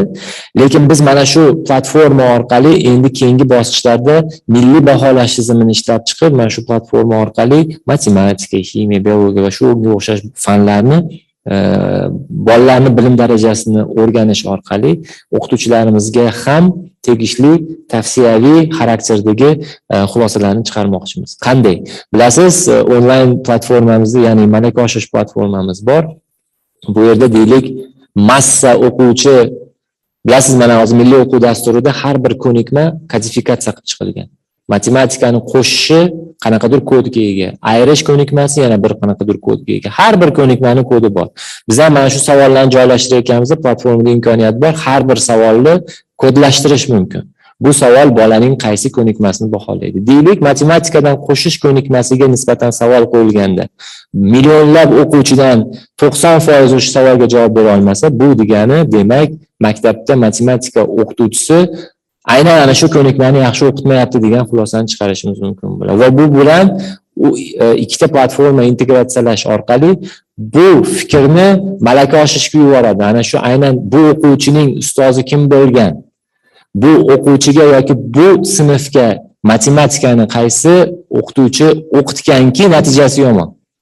Malaka oshirishga borganda aynan mana shu to'chishni deydi-ku, manzilli malaka oshirishga yuborishga xulosa chiqarishdan foydalanish niyatimiz bor. Bu kelajakdagi platformaga nisbatan maqsadimiz. Men qolgan taqdimotchilarimizni vaqtlarini olishdan yiroqdaman. Mana shu yerda taqdimotimizni to'xtatamiz. Agarda keyinchalik savollar bo'ladigan bo'lsa, marhamat qilib bemalol detalli savollarga javob berishimiz mumkin bo'ladi. Xususan, savollar mazmuni bilan bog'liq savollar bo'ladigan bo'lsa, mutaxassislarimiz ham shu yerda o'tirishibdi. Ular ham mamnuniyat bilan javob berishadi. E'tibor uchun kattakon rahmat. Sog' bo'linglar. Hurmatli Ayubxon Baxtiyorxonovich, maktab o'quvchilarini xalqaro baholash dasturlariga tayyorlash doirasida A.Avloniy nomidagi tadqiqot instituti tomonidan amalga oshirilayotgan sa'y-harakatlar haqida to'liq va qimmatli ma'lumotlar berganingiz uchun kattakon rahmat aytib qolamiz. O'ylaymanki, ushbu informatsiyalar xalqaro tashkilotlarga ham qiziq va bular asosida biz keyinchalik o'zaro kelishgan holda loyihalarni amalga oshirishimiz ham mumkin bo'ladi. Rahmat kattakon. Galdagi so'z navbatini hurmatli konferensiya ishtirokchilari, UNICEFning O'zbekistondagi vakolatxonasi, ta'lim muassasalari bo'limi boshlig'i Jaipur xonimga bersak, ular Zoom orqali o'zlarining chiqishlarini amalga oshirishadi. Marhamat, e'tiboringizni Zoom ekranga qaratishinglar mumkin. Rahmat. Thank you so much. I hope you can hear me. Jaipur, the floor is yours. Can you hear me? Yes, ma'am. Okay. Okay. Yeah. Good morning, everyone. First of all, I hope you can see my screen. Yes, my name is. Yeah. Yes, thank you. Thank you. Good morning, everyone. It's indeed a great privilege and pleasure to be here and listen to the progress we have made so far. I was listening to Ayub Khan's presentation of the experiences of doing some international tests in Uzbekistan, though through online platforms. Actually, I was recalling my experience in the first year, 4 years ago when I reached Uzbekistan. When I was talking about learning assessment, there was very limited, how do I say, appetite for listening to that topic.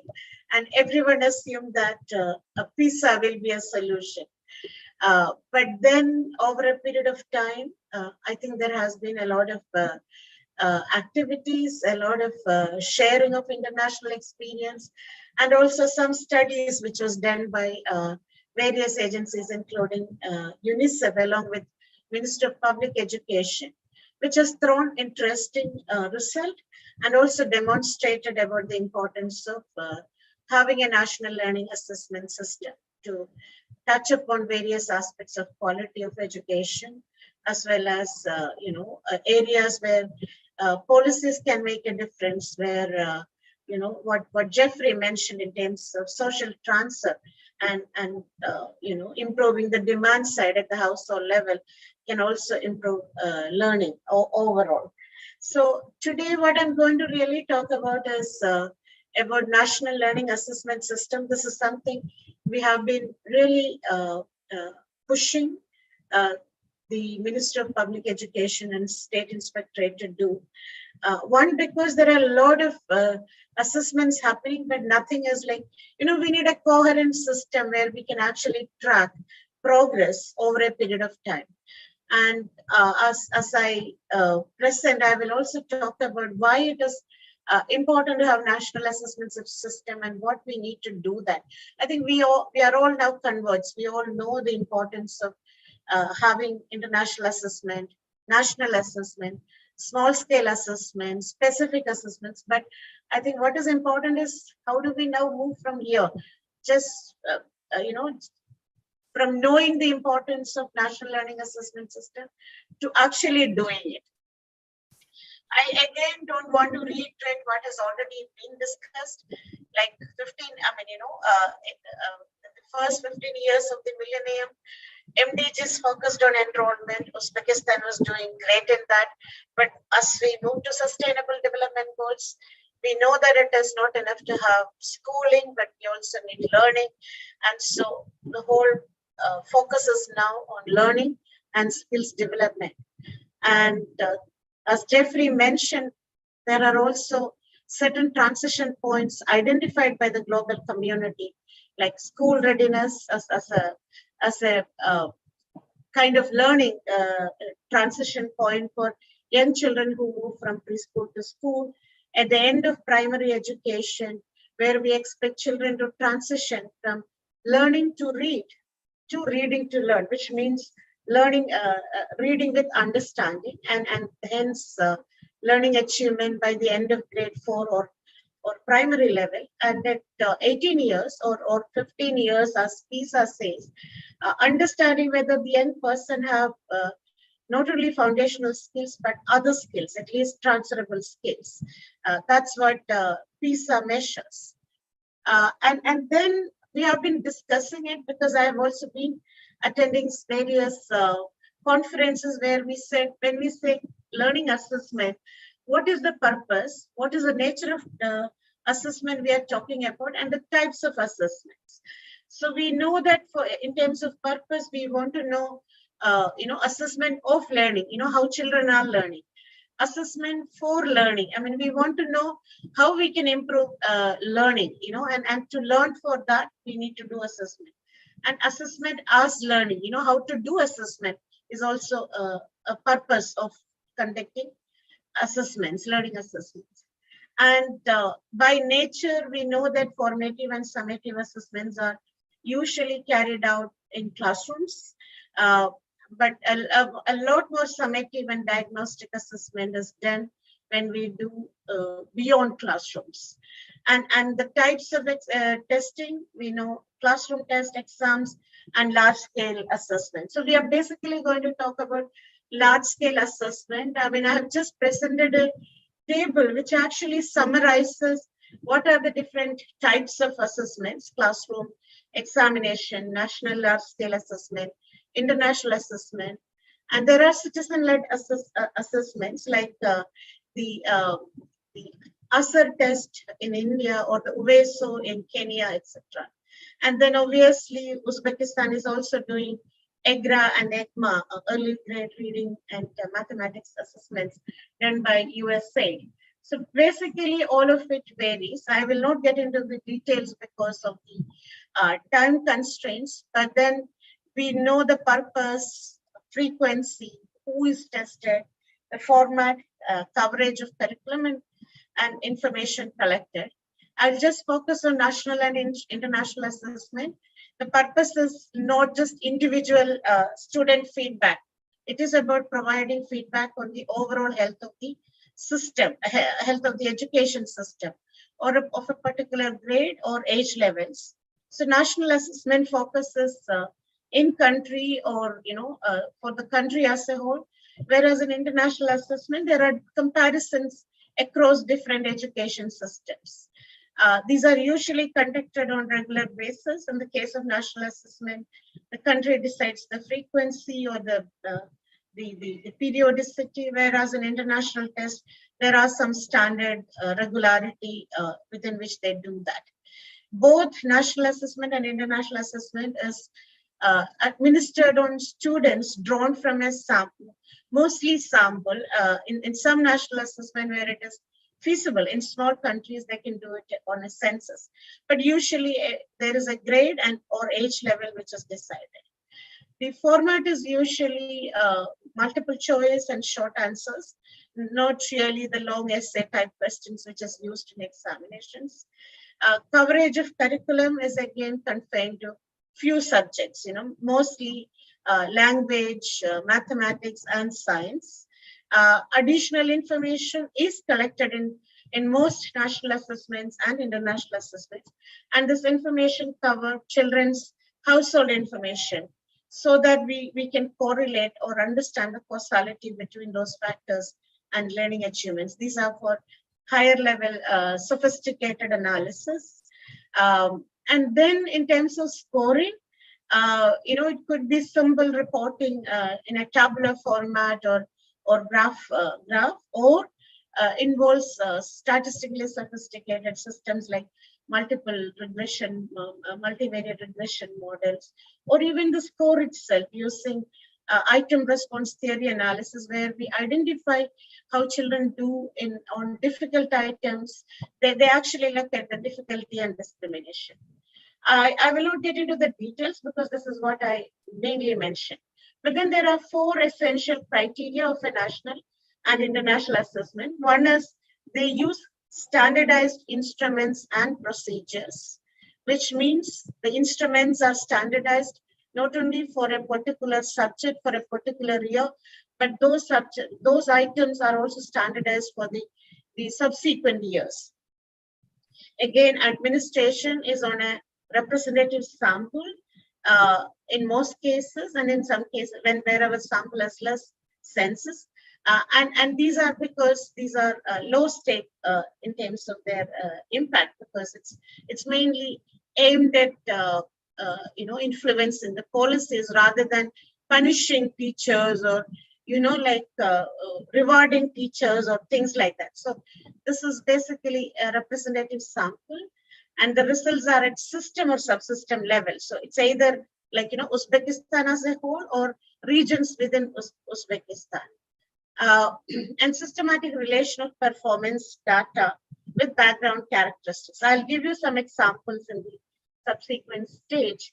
I just want to say classroom assessments doesn't follow any of the 4 criteria which is mentioned earlier. That's why they are different from national assessments. Similarly, examinations, which is mainly used for either certification or selection, so those also doesn't qualify for several of the assumptions of of the learning assessment. So what are the key questions are large? So the thing is, when we even analyze things, I mean, I was actually surprised or I was shocked to see the results which Ayub Khan was presenting. Such low percentage, in spite of this was done through an online test, which means there is a selection bias. Those who do, online test are already children who know better, or children who, or the families or schools, which are actually better within the country. And within that, if our results are so shocking, how do we really then make a test which is appropriate, where we can actually understand things? So here are some of the questions we need to ask before we do develop a national assessment system. So we need to, we do the large scale assessment because we want to understand how well are our children learning. Are they meeting specific learning standards, which means we need to have learning standards. And usually this is based on the curriculum.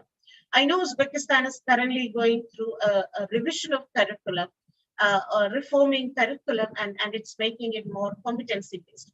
But we need to really ensure that we have a large scale assessment which will actually measure children's learning based on that. Are there particular strengths and weaknesses in students' knowledge and skills? Exactly like, whether children's learning is mainly through rote learning, or are they able to do higher order thinking or application-based questions? As mentioned, I mean, the examples which Jeffrey mentioned from the MOPE UNICEF study, why rural children or girls doing well or not well compared to their counterparts? Are there any implications for that? Which region is doing better? Which region is not doing better? I mean, why students from different language groups do differently?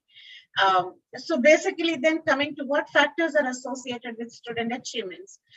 Some of the examples from the learning achievement study we did is like, those who attended preschool education have higher probabilities of doing better in learning in primary level.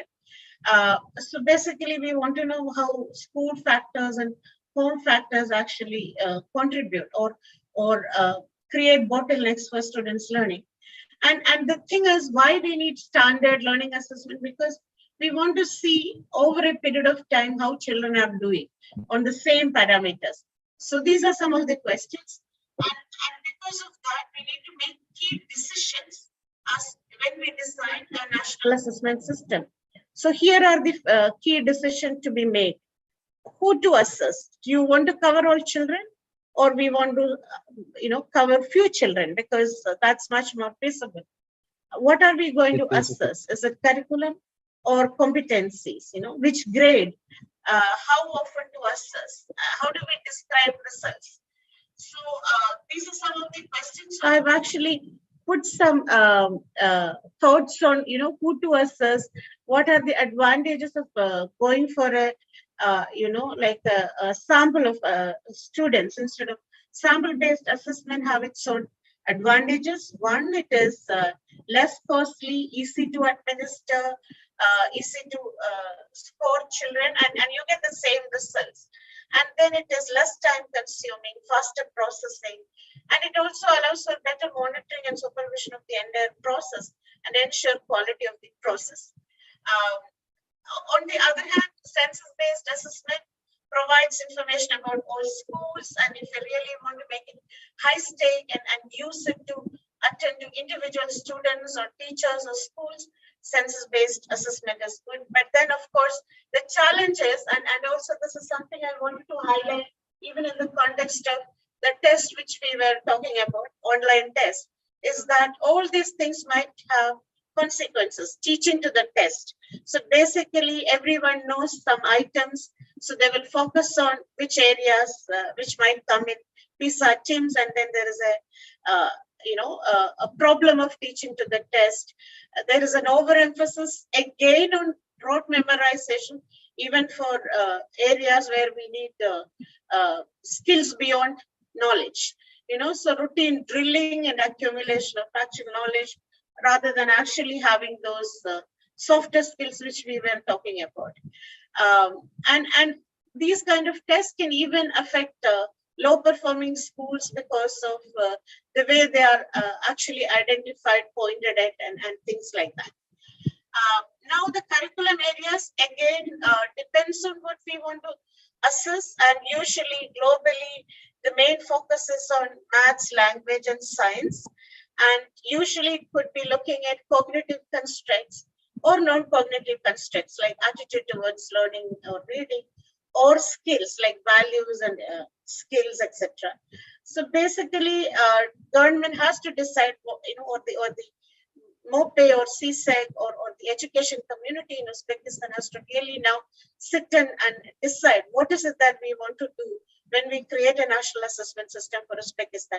We cannot just keep on copy pasting TIMSS, PEARLS, or Pisa, items and say that we are doing it, because that doesn't give variability, because the education system in Uzbekistan, as the result previously revealed, is much below that. So we need to really do something what is appropriate for us. Again, now at what stage to assess? I know EGRA and EGMA is being conducted in Uzbekistan, and they do focus on early grades, grade 1, 2, or 3.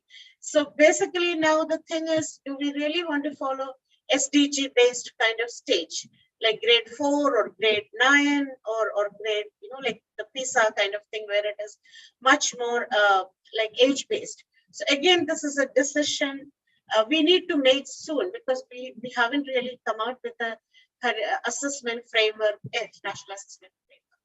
And how often? I mean, it depends on a various factors, but in the case of Uzbekistan, even having a grade assessed at least every 3 years or 5 years is very important, and we need to really bring this out in our national assessment framework.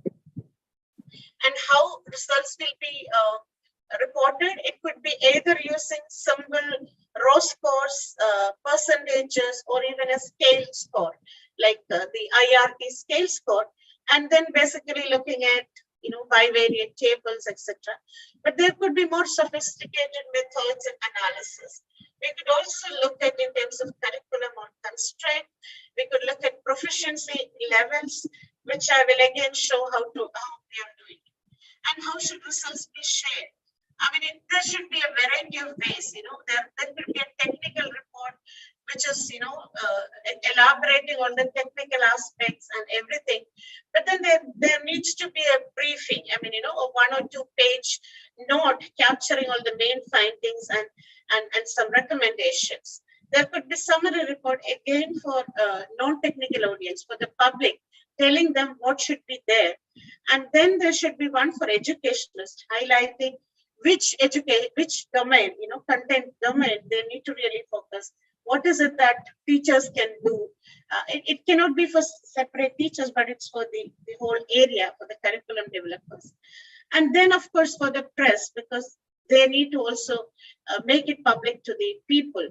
And then obviously there has to be thematic reports, like, how learning assessment is seen in terms of gender, location, or for specific groups of children. There are lots of examples globally how they have used results from national assessments on impacting education policy. I've just highlighted a few studies, few cases where they have really used results from national learning assessment in terms of teacher training, curriculum revision, standards, instructional materials, addressing gender issues, addressing instructional time, instructional practices, etc. So there are a lot of examples which we can discuss. Allow me to remind you about the time limit. Sorry. Yeah, I'm just showing you some results. This is State Inspectorate has done some studies. I just want to show these are international TIMSS items. This is all the items related to data. This was a test conducted in Uzbekistan by CSEC in 2020. And as you can see, Uzbekistan is way behind the best performer of 2011. These are TIMSS 2011 items and also the international average. So these are for different, areas like geometric shapes, measures, knowing, reasoning, and in all areas we see that This is again the way we could analyze data which is available from such platforms. And of course, this is again, I'm just showing you the UNICEF MOPE study of 2019, because this again gives, like where our children are doing adequately and how best performing schools and not so good performing schools do in terms of the results. Again, as I said, when we do sophisticated analysis, we also get factors which affect, learning, both at the home level, otherwise also at the school level. Now, this is my last slide, which basically I'm just trying to highlight there are several steps involved in the development of national assessment, and I think we need to really now move from just looking at what we have and see what is it that we need to do. I think we are currently somewhere here in terms of we need to really develop technical standards and framework, assessment framework, and then develop items. I know World Bank project has brought some experts to support in item development. There has to be linguistic control, test design, sample design, field operations, scaling methodology once the data is available, and then the scaled score to be analyzed with household and other information collected, reporting and dissemination, and then the results again linkages to policy response, and then issues for further to be looked at. So this is a cycle, and I think we need to really now move from where we are currently in terms of doing the actual thing, because it's very important that we move fast and generate some resources so that our all reform process are informed by these kind of results. And I think, as I said, UNICEF is happy to support in the process. Thank you so much. Thank you, Ms. Deepa, for your reflections and for the illustrative breakdown of the information about the purpose, nature, and types of the assessments, comparative analysis of the national and international assessment types. I'm sure that all the information, data you have provided are really, really helpful, especially for those who are involved in or leading projects in this sphere. Thank you very much. Xonimlar va janoblar, keling endi hozir 10 minut tanaffus olsak, coffee breakga hammangizni taklif etib qolamiz. 10 daqiqadan so'ng ushbu demak xonada yana konferensiya ishini davom ettiradi. Barchangizga e'tiboringiz uchun rahmat. 10 daqiqalik tanaffus olamiz. Rahmat. Coffee break tayyor ekan, marhamat. Koridorda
which areas this might come in Pisa kit, and then there's a problem of teaching with the test.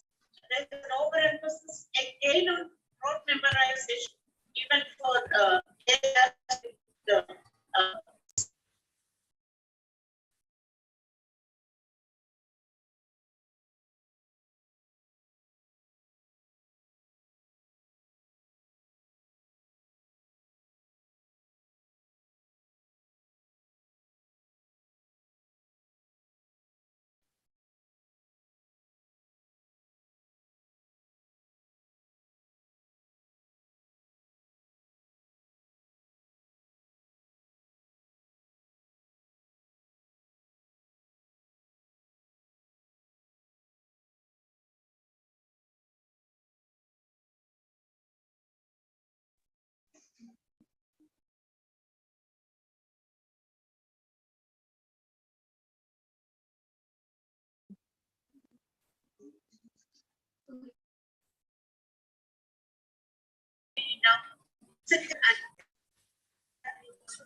it is much below that. So we need to really do something appropriate for us. Again, now at what stage to assess?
It cannot be just curriculum development.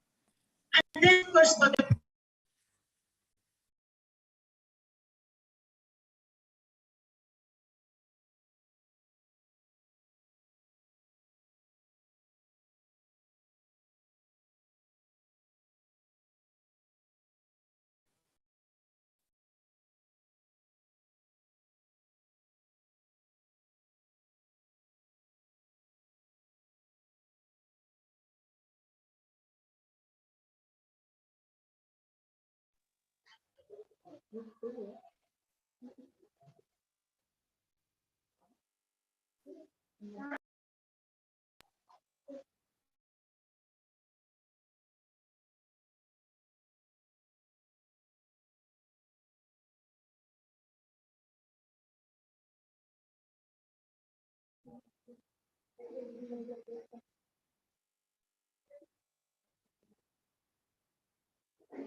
Aka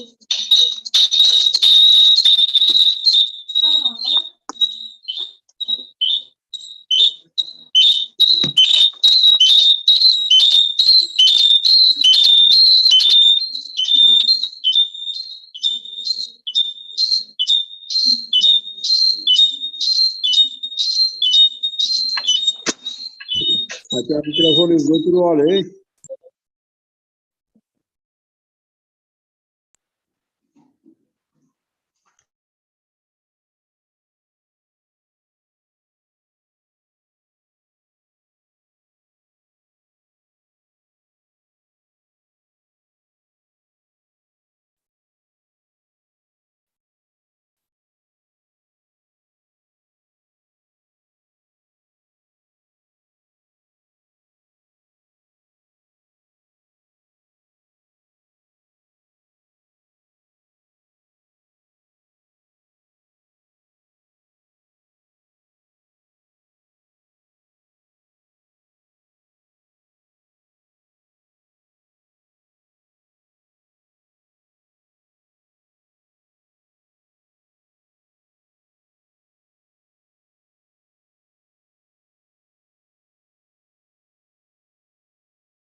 Hurmatli ishtirokchilar, konferensiya o'z ishini davom ettiradi. Galdagi so'z navbatini UNESCOning Toshkentdagi vakolatxonasidan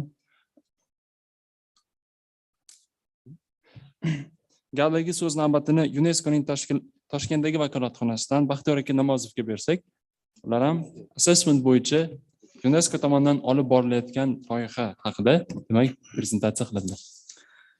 Rahmat, assalomu alaykum hurmatli tadbir ishtirokchilari. Avvalambor mana shu tadbir tashkilotchilariga UNESCO nomidan o'z minnatdorchiligimizni bildirmoqchimiz mana shu taklif uchun.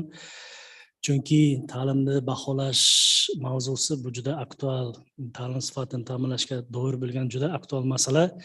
Albatta bu qisqa muddat ichida ta'limga tegishli bo'lgan baholash mavzularini to'liqligicha bir kun yoki 2 kun davomida ko'rishda umuman imkoniyati yo'q. Shuni inobatga olgan holda UNESCO ham ta'lim yo'nalishi bo'yicha ixtisoslashgan Birlashgan Millatlar Tashkiloti bo'lganligi uchun bu mana shunday yig'ilishlarimizni yanada kengaytirgan formatda va tez o'tkazib turib, aytaylik mavzularga chuqurroq yondashish taklifi bo'lardi biz tomonidan. Va afsuski bizni taqdimotimiz ozgina ko'proq muddatga belgilangan edi, lekin qisqartirish taklifi bo'lganligi uchun men to'g'ridan-to'g'ri taqdimotimga o'tsam va taqdimotimiz ingliz tilida tayyorlanganligi uchun taqdimotimni ingliz tilida davom ettirsam.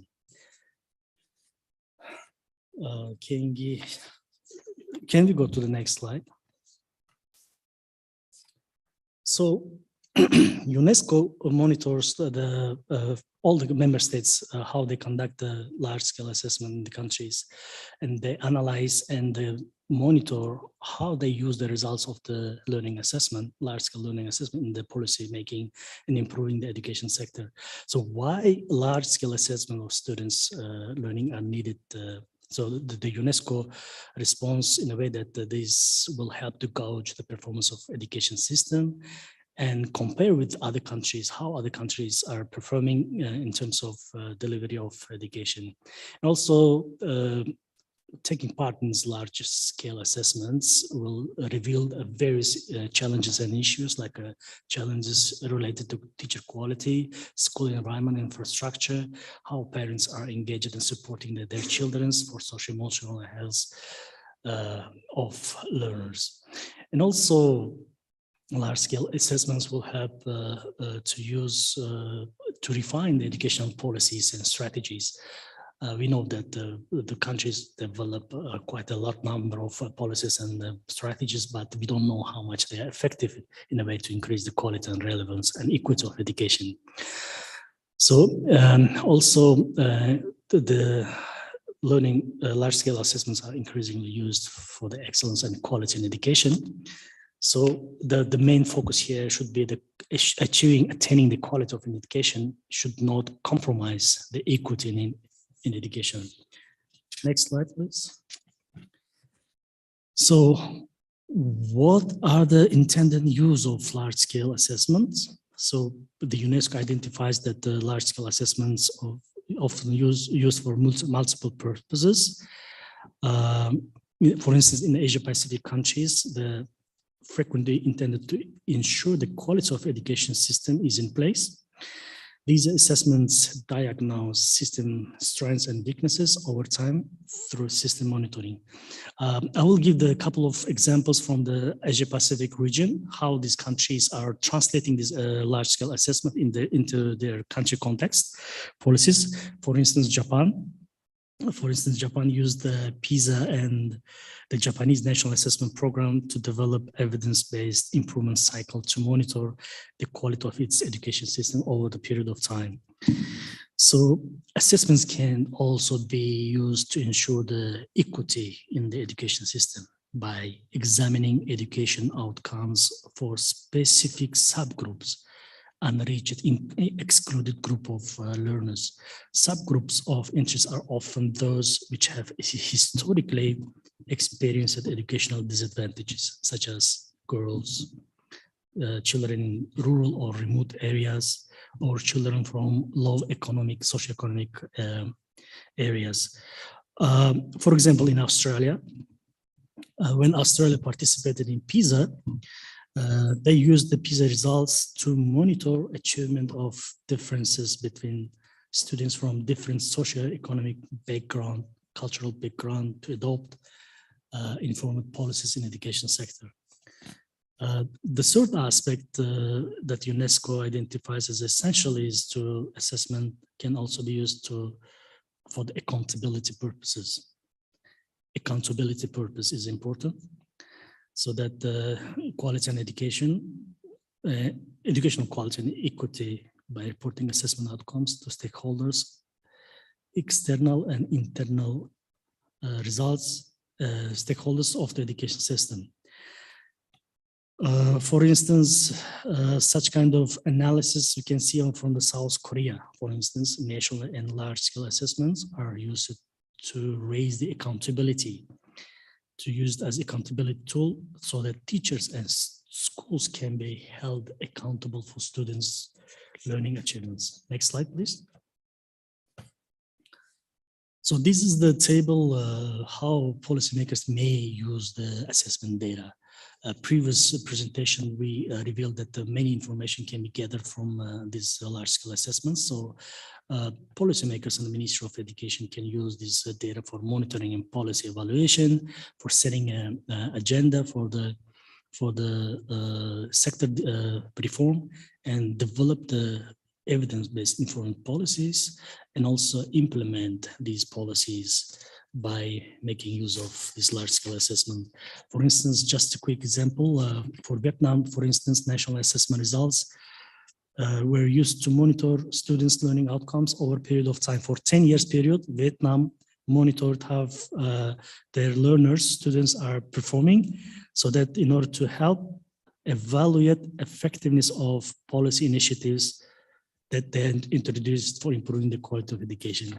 And as example is Russia, our neighbors. The Russian Federation also, starting from 1995 until now, they participated in Pisa, and they used the Pisa analysis to raise the concern about perceived decline educational quality, particularly at the secondary level of education.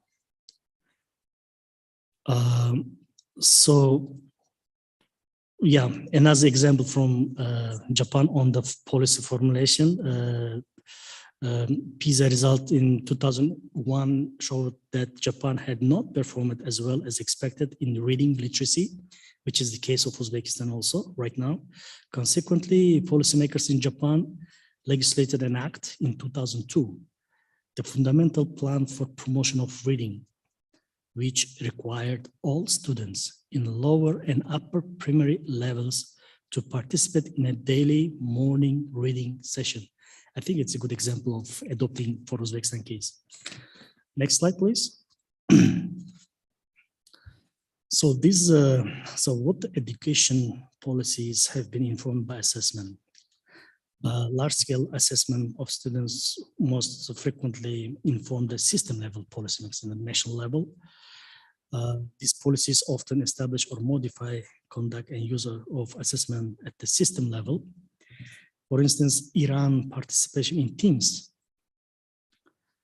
led to the use of teams curricular framework in the development of test items for the country's own assessment tests used.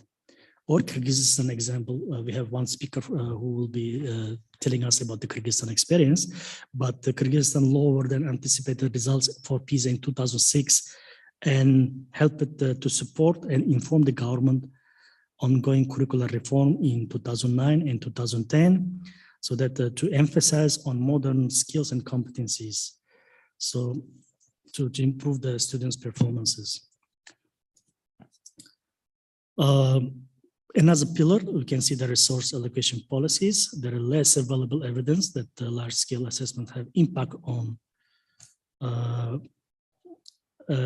teaching and learning policies, but for the resource mobilization policies, large-scale assessment are often used for this purpose to allocate sufficient and targeted funding for specific areas of the education sector. But teaching performance are not very much influenced by the large-scale assessment as per UNESCO's analysis. There are couple of examples from Malaysia and Shanghai. For instance, Malaysia focused on improving learning activities in science lesson by increasing the frequency of using experiments and computers after participating in teams in 2003.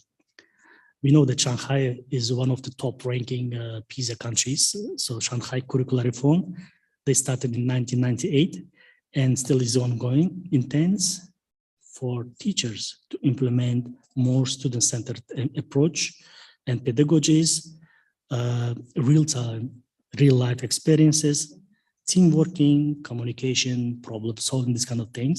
So right now, Shanghai's 2009 Pisa result provided the evidence that the policy they introduced 20 years ago is really working well. Next slide, please. Previous speakers talk about the global SDGs, Sustainable Development Goals. Of course, SDGs formed to not to talk about the access to education, but expansion of learning, expansion, the focus on the learning, but not the number of the learners. Next slide, please. This is actually pre-final slide. Next slide, please. UNESCO has a large network of supporters for to conduct the learning assessments. So these are some list of the areas where UNESCO can provide its support in conducting the learning assessment and evaluation policy formulation. So I'm not gonna stop in reading these slides. Next slide. And this is next slide, please. In this slide, we can see some global initiatives of UNESCO and its specialized institutions to support member states in translating the Education 2030 commitments into strategies for improved equity and learning outcomes. So these are our institutions, and we can provide technical expertise and support to all member states, including Uzbekistan. So this is my last slide. Thank you very much for your attention. Thank you, Mr. Namazov, for this short but quality presentation on large-scale assessment with examples from neighboring countries. Also, we really appreciate your UNESCO's uptake on how policymakers can use this data from large-scale assessment to adopt evidence-informed decisions. As the title itself suggests, large-scale assessment will have large data. So we would appreciate if, together with UNESCO, A.Avloniy could organize another such conference to share the results to the public. Thank you very much for it. So.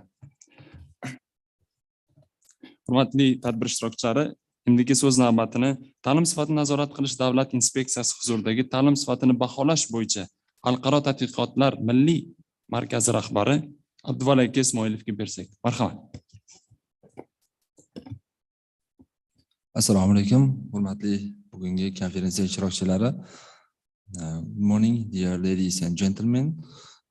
First of all, I would like to send my sincere greetings to the participants of the conference, and using the opportunity, I would like to wish all the success and all the best for the work of the conference. And using the chance, I would like to thank to A.Avloniy Research Institute to organize this kind of conference in high level and inviting us for the cooperation. So if you allow me, I would like to continue my presentation in Uzbek. So my presentation was prepared in Uzbek language. Thank you so much.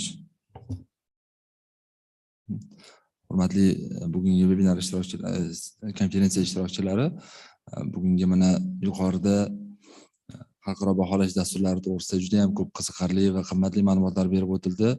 Ushbu ma'lumotlarni mantiqiy davomi sifatida ularni qaysi jihatlarni to'ldirishga qaratilgan ma'lumotlarni berishga harakat qilib o'tamiz. Shu o'zimni taqdimotimni boshlashdan oldin bir qancha yuqoridagi fikrlarga o'zimni munosabatimni bildirib o'tmoqchi edim. Mana yuqorida Allocation tomonidan Stesting platformasi joriy etilganligi haqida qiziqarli taqdimot qilib berildi. Albatta bu trenajyor vositasi, bu platforma O'zbekistonda shu Pisa, Peerless Teams tadqiqotlari haqida o'quvchilarni tasavvurini boyitishda, ularni dastlabki bilimlarini, dastlabki savodxonlik darajasini aniqlashda muhim dasturiy vosita bo'lib xizmat qiladi. Shuningdek, mana bugungi tadqiqotlar natijasidan, tahlillardan ko'rib turibmizki, haqiqatda ko'plab olib borilayotgan tadqiqot natijalari bir-biriga yaqin bo'lgan farazlarni tasdiqlash imkoniyatini bermoqda. Shuningdek, mana Dipa Shankar xonim tomonidan ham berilgan tahlillar jarayonida o'sha xalqaro baholash dasturlarini talablari hamda milliy baholash tizimini yaratishda qaratilishi kerak bo'lgan asosiy jihatlar va yondashuvlar, asosiy tamoyillar haqida to'xtalib o'tdilar. Hozirgi taqdimotimizda ham ushbu tamoyillarni qanchalik O'zbekistonda joriy qilishga kirishilganligi haqida ham to'xtalib o'tishga harakat qilaman. Endi mana eslatib o'tish joizki, o'sha xalqaro tadqiqotlarga kirishishdan maqsad o'zi O'zbekistonni ta'lim sifatini faqatgina milliy darajada baholash emas, balki uni xalqaro miqyosda darajasini baholash. Shuningdek, O'zbekiston o'quvchilarini boshqa yurtdagi tengdoshlari bilan qay darajada ekanligi, shuningdek O'zbekistondagi joriy qilingan ta'lim tizimi va o'qitish metodikalari qo'shni davlatlarda, rivojlangan davlatlarda, rivojlanayotgan davlatlarda qay darajada joriy etilganligi haqida solishtirma ma'lumotlarga ega bo'lish hamda solishtirishlar asosida hosil bo'lgan tadqiqot natijalari, undan ko'rinib turgan bo'shliqlarni to'ldirish bo'yicha uzoq va qisqa muddatli strategik qarorlar qabul qilish maqsadlari ilgari surilgan edi. Albatta ushbu yo'nalishda bu tadqiqotlar siyosiy ahamiyatga ega bo'lganligi sababli hamda yuqori darajada tashkil etilishi lozimligi tufayli siyosiy darajada qo'llab-quvvatlash va me'yoriy huquqiy hujjatlarni talab etar edi. Buni tarixiga nazar soladigan bo'lsak, mana 2018-yilda Vazirlar Mahkamasining 997-sonli qarori qabul qilinib, O'zbekiston ilk marotaba shu Pisa, Pearls, Teams va TALIS tadqiqotlarida qatnashishga kirishganligi to'g'risida takliflar ma'qullangan edi. Ushbu tadqiqotlar professional darajada ilmiy asoslangan yondashuvni talab etgan holda joriy etilishi lozimligi sababli har bitta qatnashayotgan davlatda o'ziga yarasha maxsus tuzilma bo'lishi, ko'p hollarda milliy markazlar deb yuritiladi, shu talabi qo'yilgan. Ushbu talablarni O'zbekistonda joriy etish maqsadida ushbu yuqoridagi hukumat qarori asosida milliy markaz ham tashkil etilgan bo'lib, bevosita milliy markaz zimmasiga yuqoridagi ta'kidlangan 4 ta tadqiqotni O'zbekistonda joriy etish, unda O'zbekiston umumta'lim muassasalarini tadqiqotda muvaffaqiyatli ishtirokini ta'minlash hamda unga tayyorgarlik bosqichlarida zaruriy chora-tadbirlarni amalga oshirish hamda tahlillarni, uning mos yo'nalishlar bo'yicha tahlillarni amalga oshirish vazifalari yuklatilgan edi. Endi shuni ta'kidlab o'tish kerakki, birinchi tadqiqotga kirishgandan keyin juda ham ko'p savollar tug'ilardi. Bu tadqiqot haqida qayerdan ma'lumot olishimiz mumkin? Qayerdan o'qishimiz mumkin? Qanday qilib o'quvchilarni tayyorlash mumkin? Biron bir o'quv uslubiy materiallar bormi yoki video materiallar bormi degan ko'p savollarni mana birgalikda Ayxomat Xononish bilan joylarda aylanganimizda birinchi bo'ladigan savollar shundan iborat edi. Shundan kelib chiqqan holda birinchi qadamlar O'zbekistonda umumta'lim muassasalarini, maktab jamoalarini hamda o'qituvchilarni salohiyatini rivojlantirishga qaratilgan tadbirlardan boshlashga qadam qo'yilgan edi. Jumladan mana boshqaruv xodimlarini xorijda malakasini oshirib kelish, shuningdek 260 nafar trenerni O'zbekistonda xorijiy ekspertlarni chaqirgan holda malakasini oshirib, ular asosida ularning yordamida keyinchalik butun respublikaning barcha hududlarida treninglarni tashkil etish asosida hozirgi kunga qadar mana 280 mingdan ortiq ishtirokchilarni qamrab olishga erishildi. Bu 280 ming nafar deganda shuni nazarda tutish kerakki, bu yerda albatta xalqaro tadqiqotlar haqida xabardorligini va ular haqida tushunchaga ega bo'lganligini tasavvur qilish mumkin. Shuningdek, mana ushbu targ'ibot tashviqotlarini amalga oshirishda eslatib o'tish kerakki, 2020-yilda prezidentning murojaatnomasida ham xalqaro baholash dasturlariga tayyorgarlik ko'rish va 6000 nafar o'qituvchini malakasini oshirish xususida alohida vazifa belgilangan edi.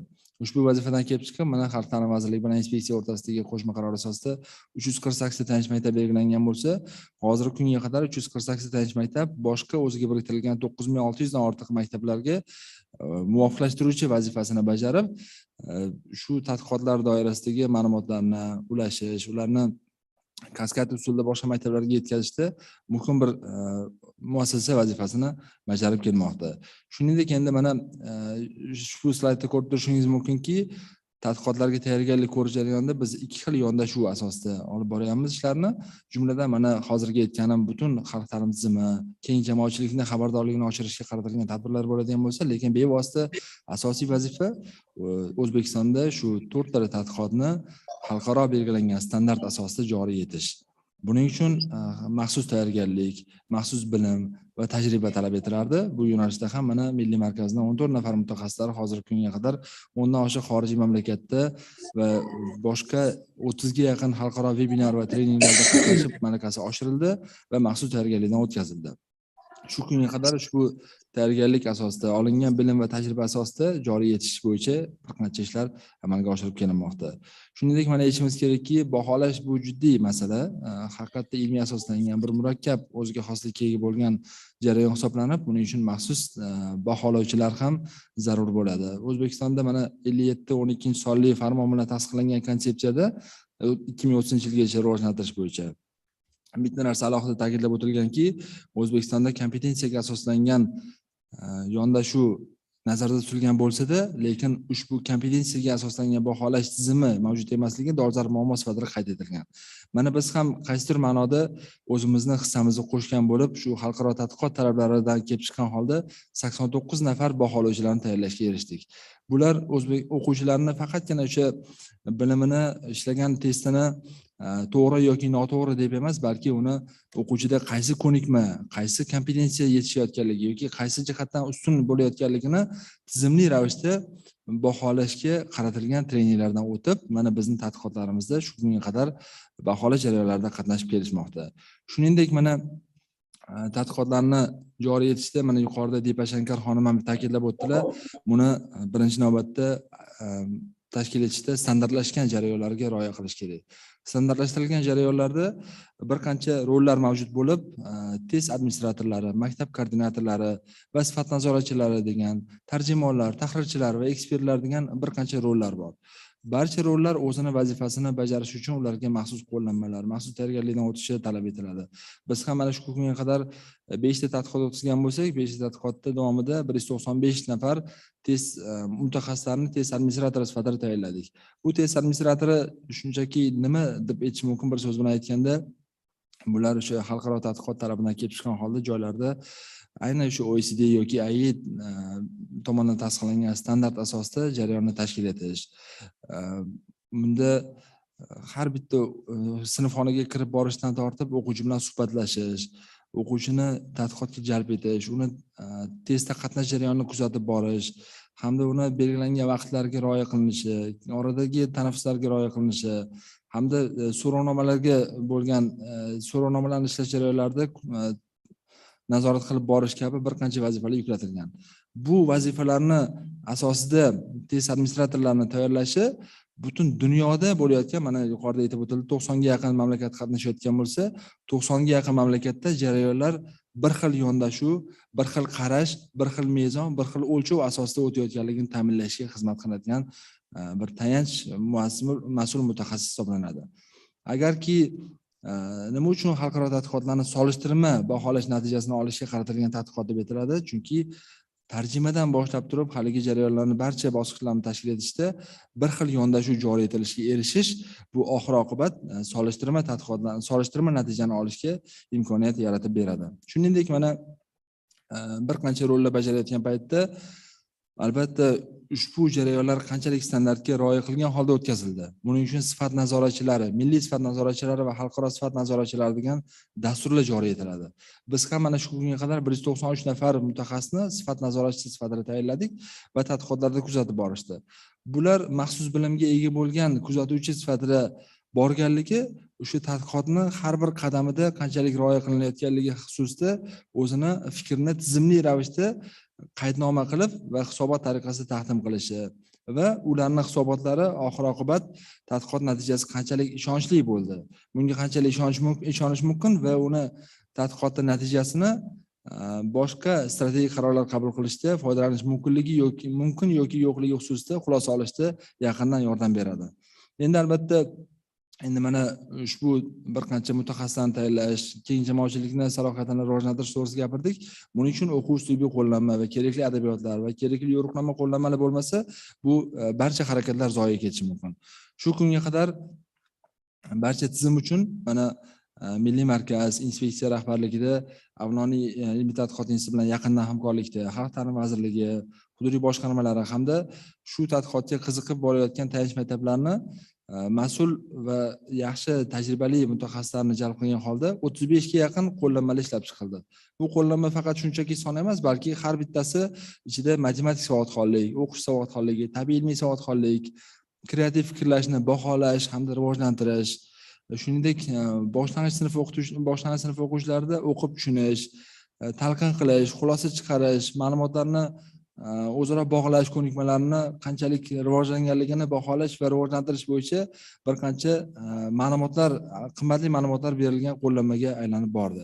Ushbu qo'llanmalarni maktablarga beg'araz tarqatilishi esa uni ichidan xabardorligini oshirib va bir foydali qo'llanma sifatida foydalanishiga xizmat qildi. Shuningdek, mana berilgan mashq daftarlari ham o'quvchilar bundan foydalanib xalqaro tadqiqotning savollari bilan birgalikda o'zini hozirgi kunda dolzarb bo'lib turgan mantiqiy va ijodiy fikrlash, mulohaza yuritish ko'nikmasi. Bir so'z bilan aytganda, hozirgi kunda 21-asr o'quvchisidan talab etilayotgan ko'nikmalarni rivojlantirish uchun bir metodik va didaktik material sifatida xizmat qildi. Endi mana tadqiqotni joriy etish bo'yicha qanaqa qo'llanmalar bor deydigan bo'lsak, milliy baholash tizimini yaratishda ham o'sha xalqaro tadqiqotni talablaridan, uni tajribasidan foydalanish muhim hisoblanadi. Biz hozirgi kunga qadar mana Pisa, Peerless va Teamsni yo'riqnoma va qo'llanmalarini o'zimizni milliy qadriyatlarimizni hisobga olgan holda, xalqaro belgilangan me'yorlardan chiqib ketmagan holda moslashtirib, tarjima qilgan holda o'zimizni tizimga joriy qildik. Bu joriy qilishda test administratori uchun alohida qo'llanma, testlarni o'tkazish bo'yicha ssenariy hamda maktab koordinatori uchun qo'llanma, sifat nazoratchilari uchun qo'llanma kabi bir qancha mana hozir taxmin aytadigan bo'lsam 15 ga yaqin qo'llanmalar ishlab chiqildi va yo'riqnomalar hozir testlarda, tadqiqot jarayonlarida bevosita foydalanib kelinmoqda. Bu qo'llanmalar hozir bizga shunchaki qo'llanma emas, balki keyinchalik mana Pisa, Peerless, Teamsda qatnashgandan keyin o'zimizda nimadir qolish kerak. O'zimizda qolishi buni tajribasini qo'llagan holda o'zimizda kompleks tarzda milliy baholash tizimini yaratishga xizmat qiladi. Yuqoridagi mana bir narsa esimdan chiqdi. Pisa, Peerless, Teams talisti 4 ta tadqiqot to'g'risida ko'p gapiryapmiz. Lekin nima uchun aynan 4 ta yo 5 ta emas, mana shu tadqiqotlar olingan degan savolga javob berishimiz mumkinki, Peerless tadqiqoti mana 4-sinf o'quvchilarini baholaydigan bo'lsa, faqat 4-sinf emas, balki o'quvchilarni maktabda 4-sinfgacha qanchalik bilimga ega bo'ldi. Ular shunchaki o'qishni o'rganishdan o'rganish uchun o'qish bosqichiga o'tayotgan davr hisoblanadi.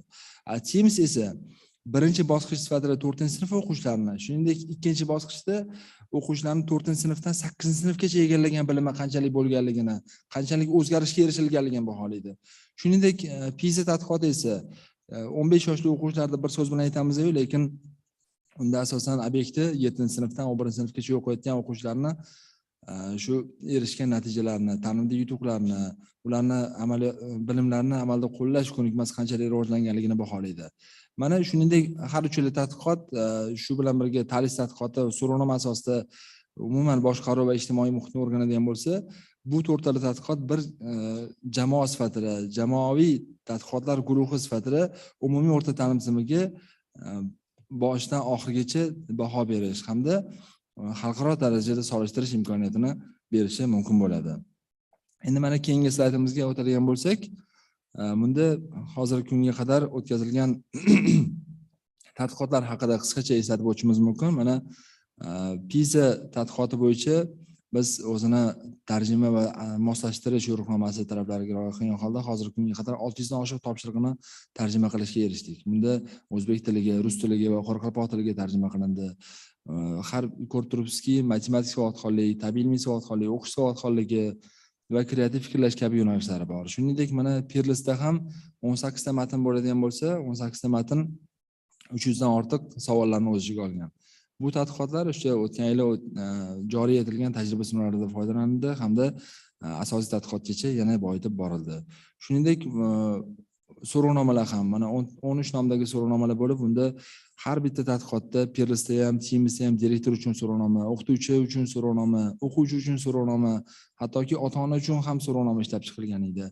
Bu so'rovnomalar o'quvchilarni nafaqat o'zi haqidagi, balki uni uyidagi sharoiti, maktabni o'quvchi bilan maktab bilan o'quvchi, maktab bilan o'quvchini ota-onasi o'rtasidagi aloqani qanchalik o'rnatilganligi hamda ta'lim sifatiga ta'sir etuvchi omillarni tizimli ravishda baholash imkoniyatini yaratilgan vosita sifatida qayd etilishi mumkin.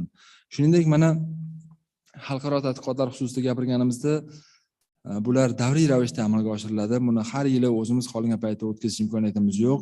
Tabiiyki, xalqaro tashkilot qaysi yilga belgilaydigan bo'lsa, o'sha yilda o'tkazishga kirishamiz.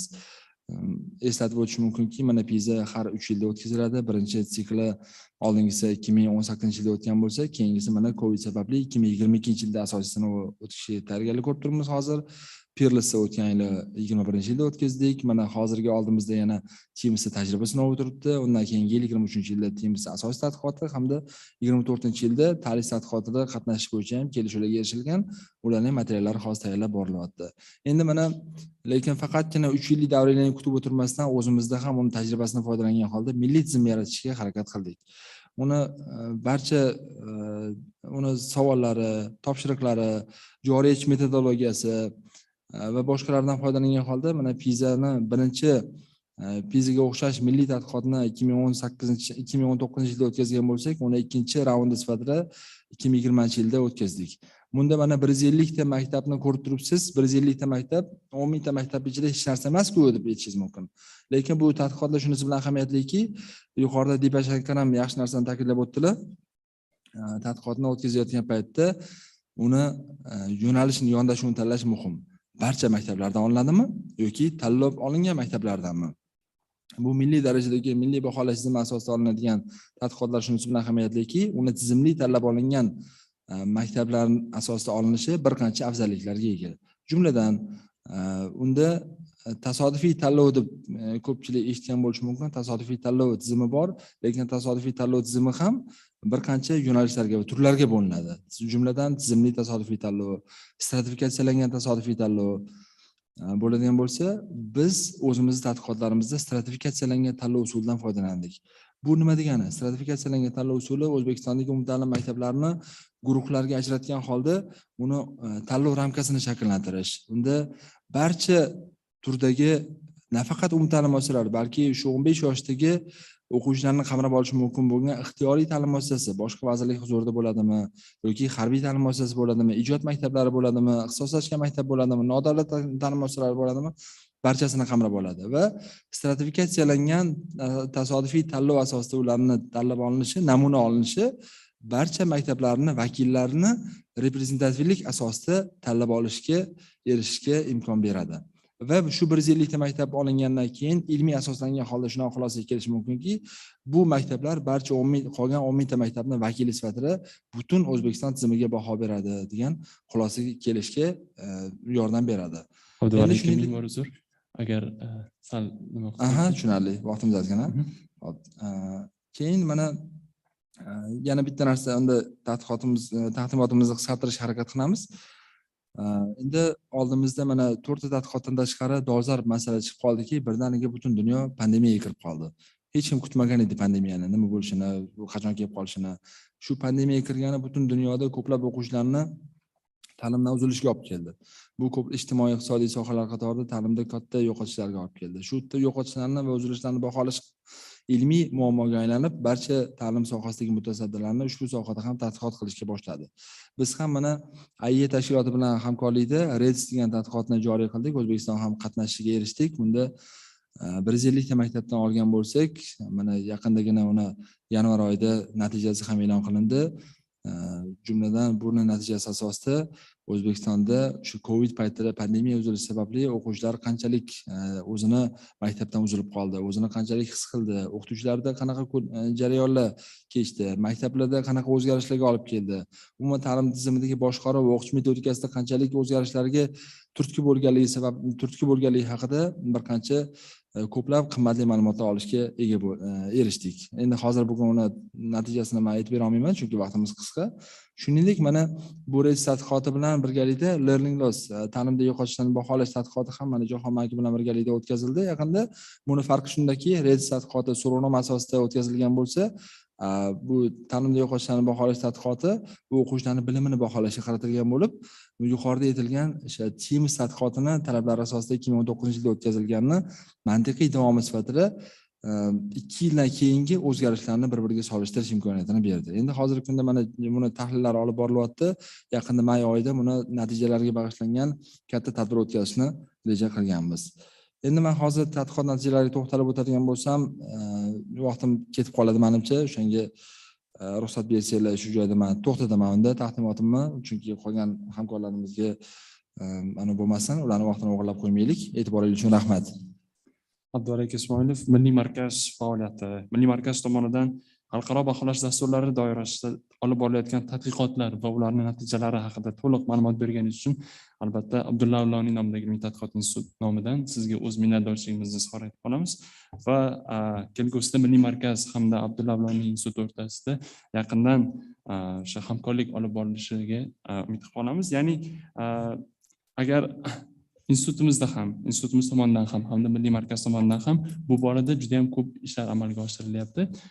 Mana hozirgina ko'rdik, UNESCOda ham bu jarayon bir olib borilyapti. Agar yana bir xuddi shunaqa bir konferensiya uyushtirsakda, mana bu barcha tadqiqot natijalarini yana bir e'lon qilsak, o'ylaymanki, nur ustiga a'lo nur bo'lgan bo'lar edi birgalikda. Rahmat kattakon. So, dear ladies and gentlemen, we move to the next speaker. So, please help me welcome Country Director of British Council, Ms. Denise Bellingham. Ma'am, the floor is yours. Assalamu alaikum, everybody. It's very nice to be here. Thank you. As you would expect from me, we are now going to turn our attention particularly to language assessment, specifically English. So English reform has been one of the most important areas of the British Council's work in Uzbekistan for the past 25 years. We've contributed to developing national standards for English teaching, reform of pre-service teacher training, and recently, in collaboration with the Ministry of Public Education, development of the National English Curriculum Delivery Strategy. We're also proud to co-chair the English Reform Steering Group with the Ministry to ensure that all stakeholders collaborate together and learn from best practice. We're very interested in the role of language assessment in policy, curriculum and classrooms. And we've been keen to ensure shared understanding of assessment as an integral part of reforms in language education policy. And I have to say, we have really extensive experience and expertise in test development and delivery. Globally, the British Council delivers over 3 million exams in over 850 locations worldwide each year. We developed IELTS alongside our partners, Cambridge Assessment, and our co-owners with Cambridge, IDP, and IELTS Australia. We've also developed APTIS, and more recently, the Foundation English Test. We have our own assessment research group, and its work includes research, validation, dissemination, and consultancy on all aspects of English language testing and assessment. Many of you here took part in our New Directions series assessment conference last November, which was an opportunity to engage with major stakeholders and devise a clear strategic vision and shared understanding of assessment as an integral part of reforms in language education policy in Uzbekistan, and to achieve a shared understanding of the need to align national standards and curriculum, delivery and assessment for better learning outcomes. We've shared the University of Leicester research we commissioned into English teaching in public secondary schools in Uzbekistan. And in response to this, we've developed our online teacher community, a continuing professional development community for teachers in partnership with A.Avloniy Institute. We've now got 2,100 teachers who've completed 3 major courses under the Future English online teacher community. About 100 teachers have taken English for Teachers course. 1,800 teachers have taken part in the Pathways to Excellence and Teaching Skills courses. And we have almost 500 teachers taking a course in assessment and 6 teachers undertaking exploratory action research. And in addition, around 600 English teachers attend our teacher development webinars. And to support all strands of the teacher development program, we've trained 29 national facilitators. Working with our partner ASA, we're also conducting an English impact survey. This is understanding the English level of 15 to 16-year-olds in a sample of 121 schools in Uzbekistan. And using the British Council's APTIS test, we'll find out their English proficiency level according to the CEFR, and this will allow us to see how this age group compares to their peers globally, as well as give us a starting point for informed and evidence-based language policy decisions. Once we know their level, we'll have a clear understanding of where they need to get to, and we'll develop a program of support for the future and retest using APTIS to measure their improvement. And now, with the help of technology, I'd like to hand over to my colleague, Dr. Vicky Clark from our Global Assessment Solutions team, who will be speaking to us from an early morning in Spain, who's going to talk a bit more about the benefits of international assessment programs. Over to you, Vicky. Okay, thank you very much, Denise, and good afternoon, everyone. I'm just trying to share my screen now. Hopefully you'll be able to see that. 1 minute. Let me start. Okay, good afternoon, everyone, and thank you very much for inviting us to speak today. As my colleague Denise says, we're going to be talking about international assessments regarding the English language. I'm going to start by introducing the Pisa Foreign Language Assessment that will take place in 2025 for the first time. But I'll also be talking about the benefits of participating in such international assessments. And of course, they aren't without challenges. And I'll look at how we can start to address some of those challenges now to make sure that the positive impact of such assessments can be felt throughout Uzbekistan. So I'll be talking for about 10 minutes. And I'll start with a very brief introduction into the Pisa Foreign Language Assessment. Now, this assessment, as I said, will begin for the first time in 2025 and will take place every 6 years, so every 2 Pisa cycles. It's a new assessment. At the moment, it's only going to focus on English, though there will be other languages later. It's going to be introduced in phases, this assessment. And as you can see from my slides, it's going to focus on 3 skills: reading, listening, and speaking. Now, there are 2 very important aspects to this international assessment of English language. The first is that it includes speaking. That's absolutely essential because we know that communication skills are the most important employability skills we have for our students. It also is aligned to the Common European Framework of References for Languages, otherwise known as the CFR, CEFR, CEFR, however you call it. And these are international standards. Now, why is this important? It's important because if tests are aligned to international standards, then we can have comparability. So we will understand the proficiency levels of our students in certain countries, and these will be compared across regions, nations. So let me just carry on. And here is at the bottom is the website where you can download their very extensive brochure to explain exactly what's in the assessment, but also the rationale, the theory behind the development of the assessment, which has been developed by our friends Cambridge. So let's briefly look at the benefits. Now, your colleagues before me have actually mentioned some of these, but I'll reiterate in the sense of language proficiency. First of all, no education policy, no language intervention should be planned without having a strong evidence-based approach. In other words, we need to know where we are in our language journey before we decide on how we're going to get to our target levels.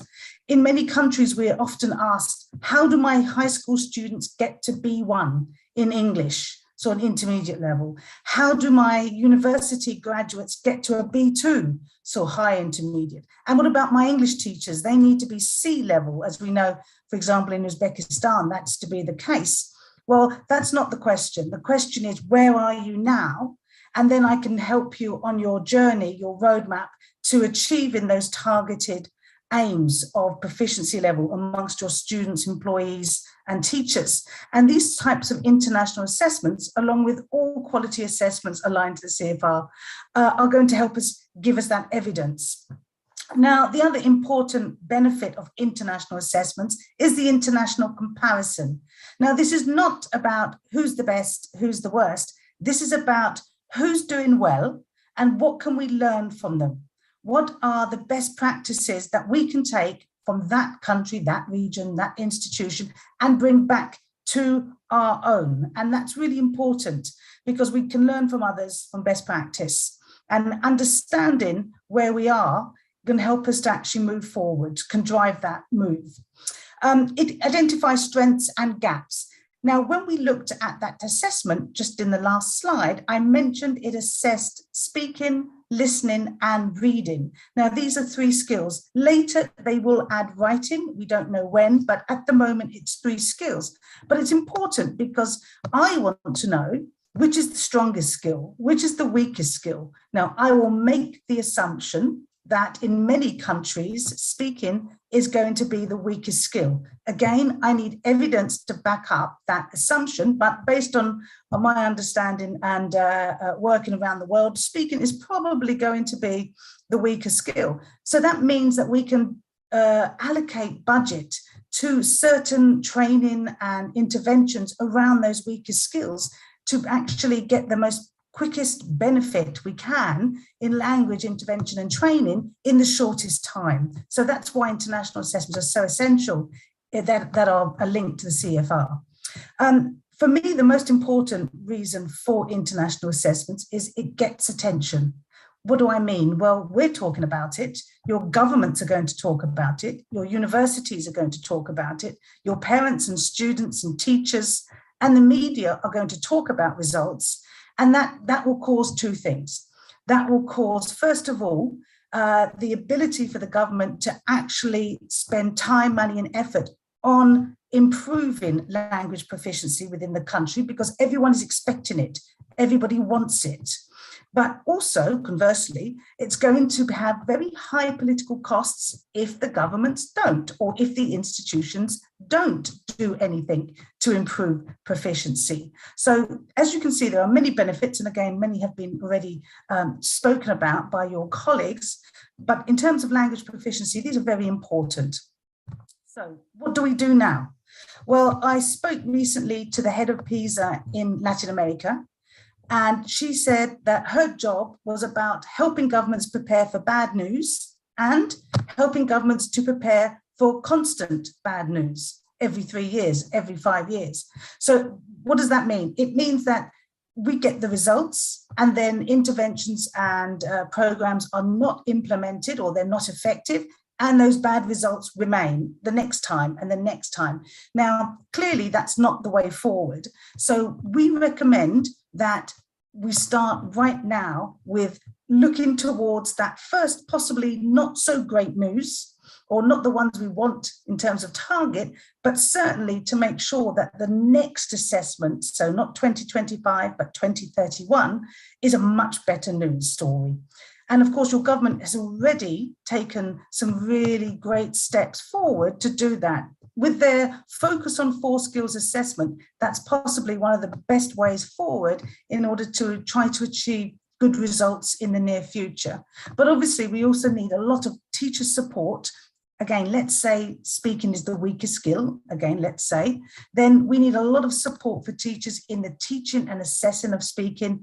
We need a lot of support in the materials around speaking and the resources available. We need a lot of support in helping students, perhaps through technology, to practice speaking with their peers around the country of the same level. We want to motivate those students through good methodology, good materials, relevant materials, but institutions and teachers can also prepare. They can start by focusing on communication in language learning. We must reject the grammar sort of vocabulary reading curriculum that around the world, unfortunately, is still advocated for in classes. We must reject the teacher-led approach and focus on communication, communicative language teaching. We must focus on offering our students opportunities for use. That means that they are able to use the language, use what they've learnt in class to practice English, but also outside of class, in the schools, English clubs, debates, projects in English, meeting with English speakers, for example, but also outside of the classroom, having English programs, not dubbed, but in English rather, with subtitles or no subtitles. Signs around the world, around the country. All of these opportunities for use are absolutely essential. And obviously, schools and institutions and teachers need to support themselves in teacher development and help students to be engaged in classroom activities that will focus on that communication, that communicative approach. So my final thoughts, and I'm going to steal these thoughts from Joe Lobianco, who is very famous in terms of language policy. And Joe Lobianco from Melbourne University talks about capacity, opportunity, and desire as the 3 points we need to think about when we try to improve language. And I think this actually is relevant for all education. First of all, in capacity, it means we need to teach. So teach language. Opportunity here, it means we need to offer opportunities for students, learners to use language, whether in the classroom, outside the classroom, etc. And then the last one is really important and often missed. And I think this is the key.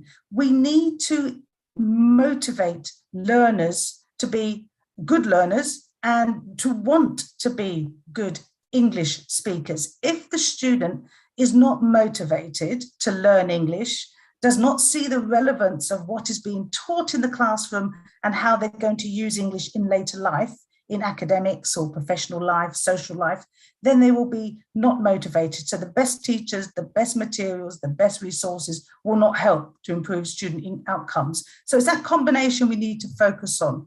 And finally, my last thought of the day is that obviously the British Council is very much engaged in supporting the government and institutions around Uzbekistan and students in improving their language proficiency. And some of the projects that we're undertaking currently is to capacity build assessment specialists to design better, more communicative language tests. And that involves not just obviously assessment practitioners, but also all those in schools and universities who do need to write and design tests for their day-to-day school and university life. We are also working to support teachers both in service through continuous professional development and pre-service. Currently, we're working on a project to design an assessment literacy module for pre-service teacher training education.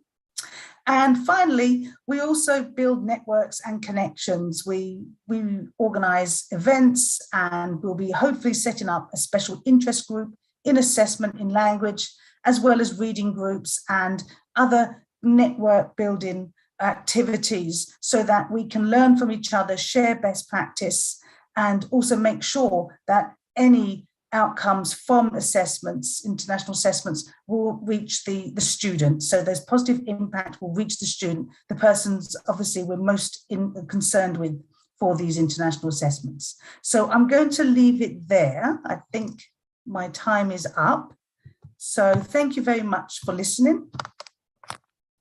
We extend our sincerest gratitude for the British Council team in general. First of all, for their presence, for their constant support, and also for delivering this great presentation about British Council's assessment programs. I just found out about entirely new foreign language assessment program called Pisa, which will be launched in 2025. And the presentation has been really useful in this regard. Thank you very much for your time. You're welcome. Thank you for inviting us. Thank you. So the next guest speaker in our agenda is Ms. Gail from USAID.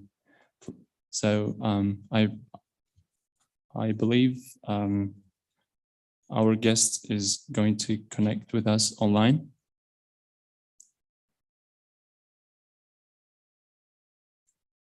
Ms. Gail.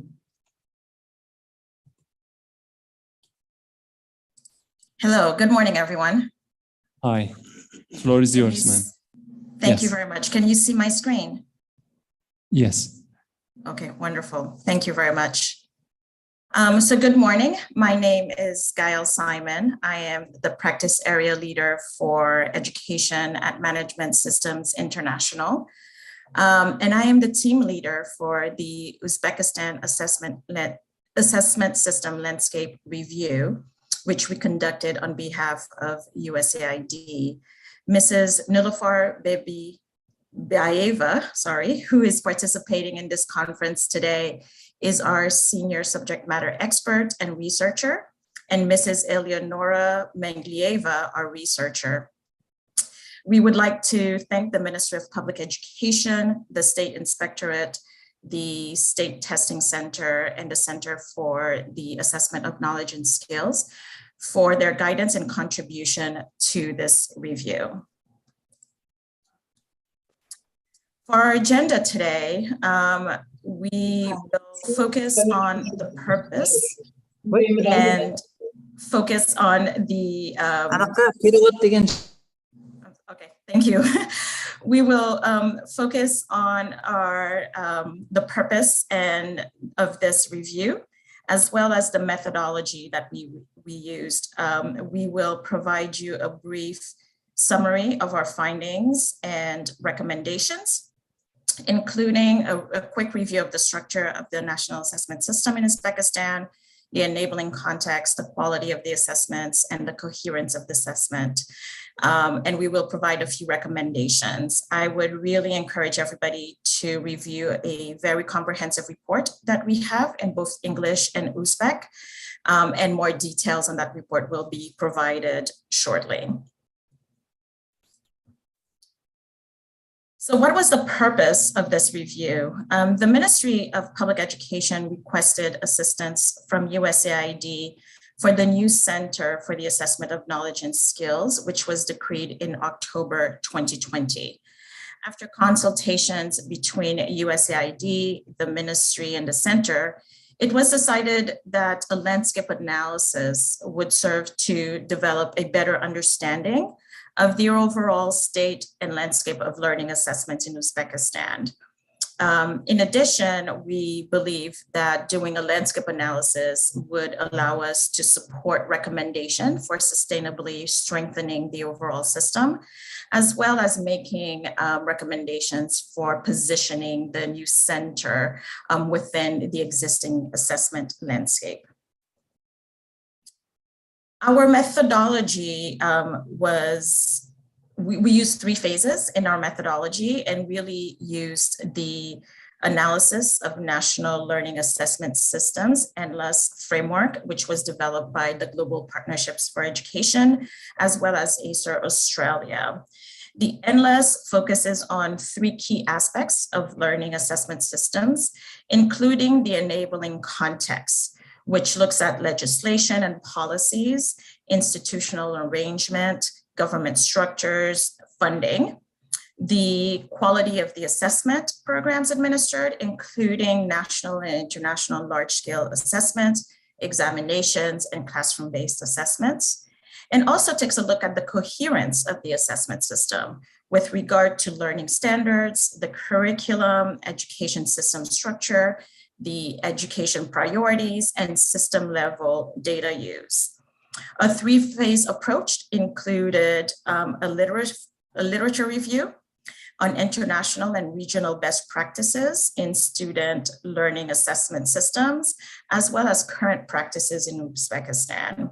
We conducted several key informant interviews and focus group discussions with a broad swath of stakeholders, such as the Ministry of Public Education, the State Testing Center, the State Inspectorate, the new center, development partners, including UNICEF, the World Bank, JICA, We spoke to teachers in general secondary schools, university professors, parents, and students.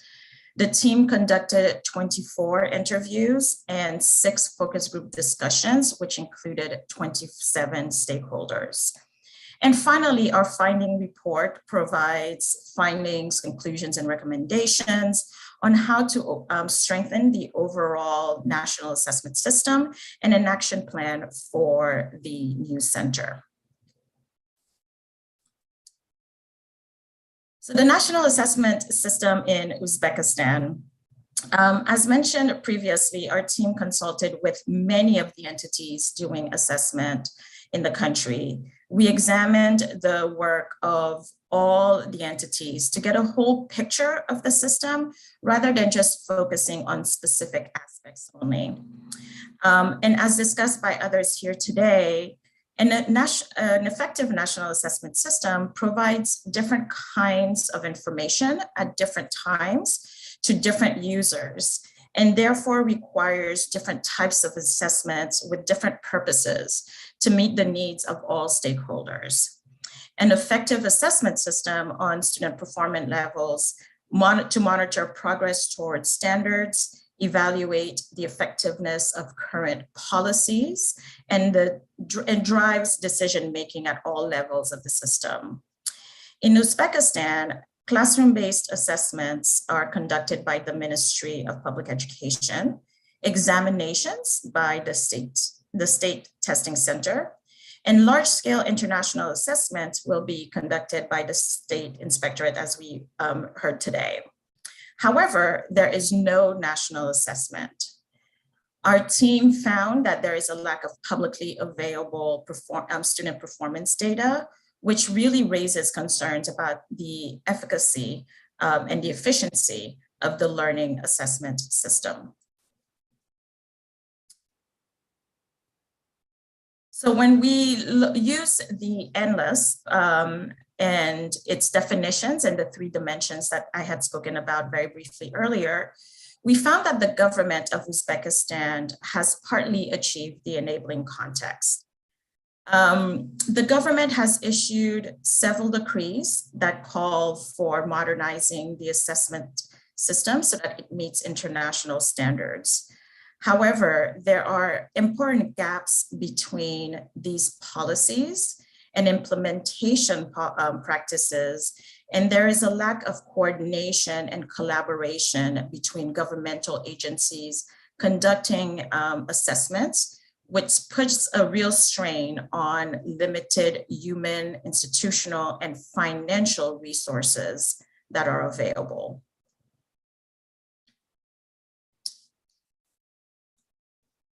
For the quality of the assessment system, we also found that the government of Uzbekistan has not achieved quality large-scale or classroom-based assessments. Major improvements are necessary in all key areas of quality assessment system. Stakeholders rely on the state standards for guidance on what to assess for compliant purposes, but there is no overarching national assessment framework that details the purpose of assessment and how assessment data should be used to inform teaching and learning and policy decisions. The lack of a comprehensive framework allows for duplication of efforts and competition across the governmental agencies that administer large-scale assessments and examinations, for examples. As it relates specifically to the quality of large-scale assessments and examinations, only the field operations dimension is partly achieved. And this really is due to the vast experience of the Ministry of Public Education, the State Testing Center, and SISCE with these types of assessments. However, there are several key issues to address.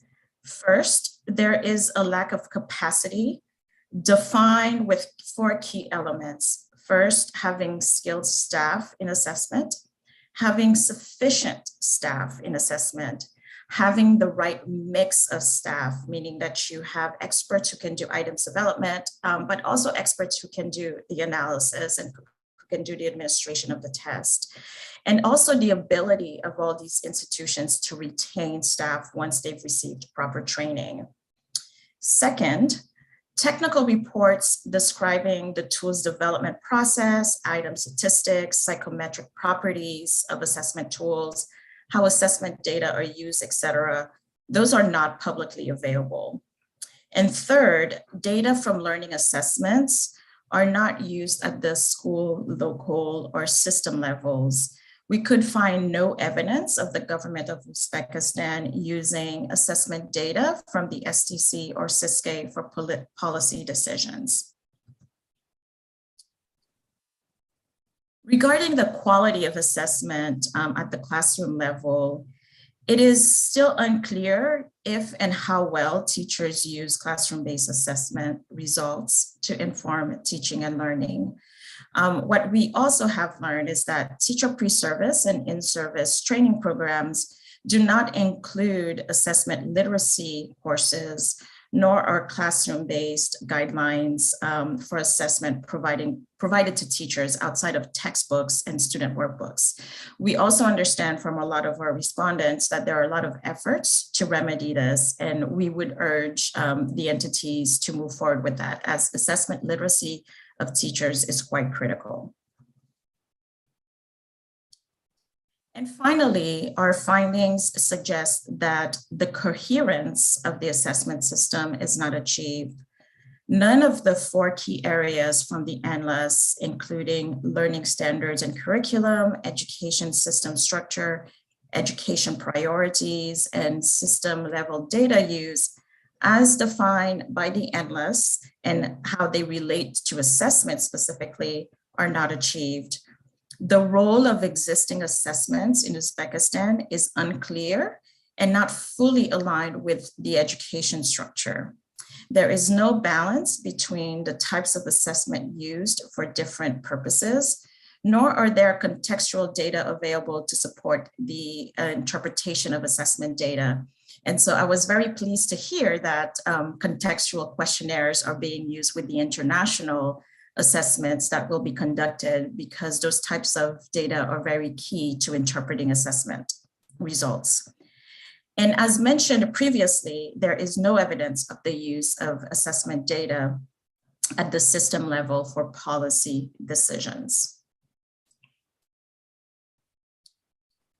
So what are our recommendations? I will provide here a very quick overview of our recommendations, but really encourage everyone to consult our report for more details on our findings, conclusions, and recommendations. First, and more importantly, we believe that coordination amongst government agencies conducting assessment must be improved. There is a need to put in place a harmonization, alignment, and coordination mechanism to assign roles to government agencies and to development partners who support their efforts. It's really critical to establish clear objectives, such as coordinated action or decision-making, to establish clear communication channels, and periodically review the effectiveness of this coordination mechanism and review the impact of the coordinated efforts in the implementation of the national assessment. We also would like to suggest recommendations to strengthen the assessment system, and that would start with the institutionalization of a national assessment committee chaired by SISKE, for example, with representatives from the ministry, from the State Testing Center, from the new center, from all other stakeholders, including teachers, parents, and development partners. Developing a national assessment framework is critical, as Deepa mentioned earlier. It provides guidelines for the operationalization of existing policies. It delineates the roles and responsibilities of the different institutions. It provides guidance also on how to implement key aspects of assessments to be administered.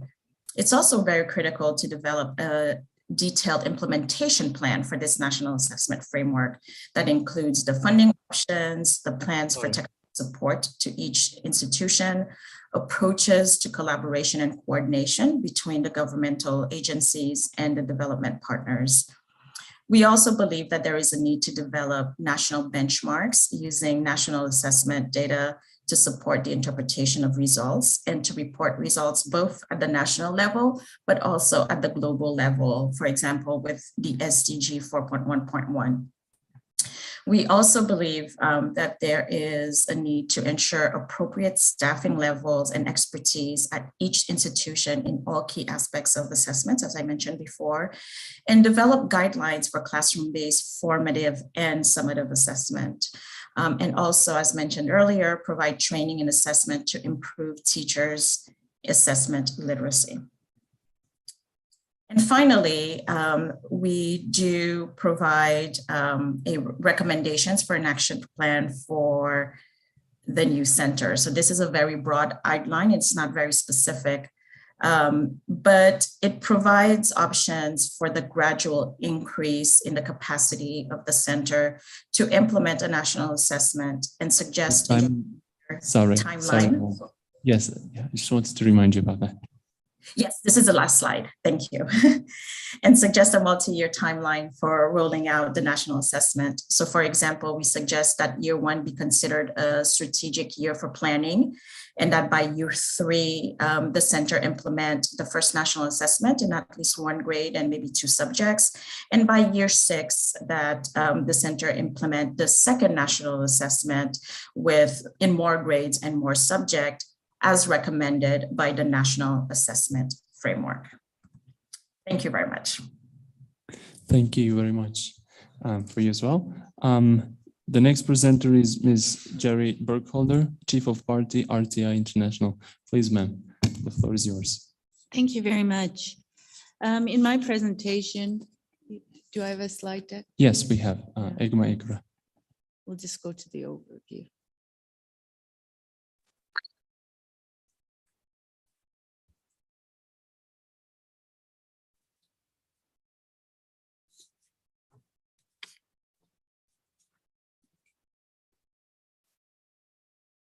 So in my presentation, I'll be looking at an overview of the early grade reading and mathematics assessment undertaken this current year.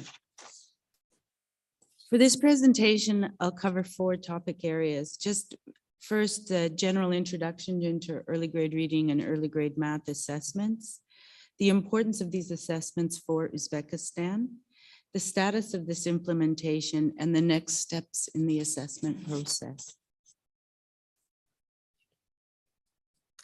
The early grade reading and math assessments, commonly referred to as EGMA, are products of an ongoing collaboration among a large community of scholars, practitioners, and government officials and education development professionals to advance the cause of early grade reading and math assessment. This effort has been guided by the interest of consolidating diverse experiences and developing a reasonably standardized approach to assessing children's early grade reading and math acquisition.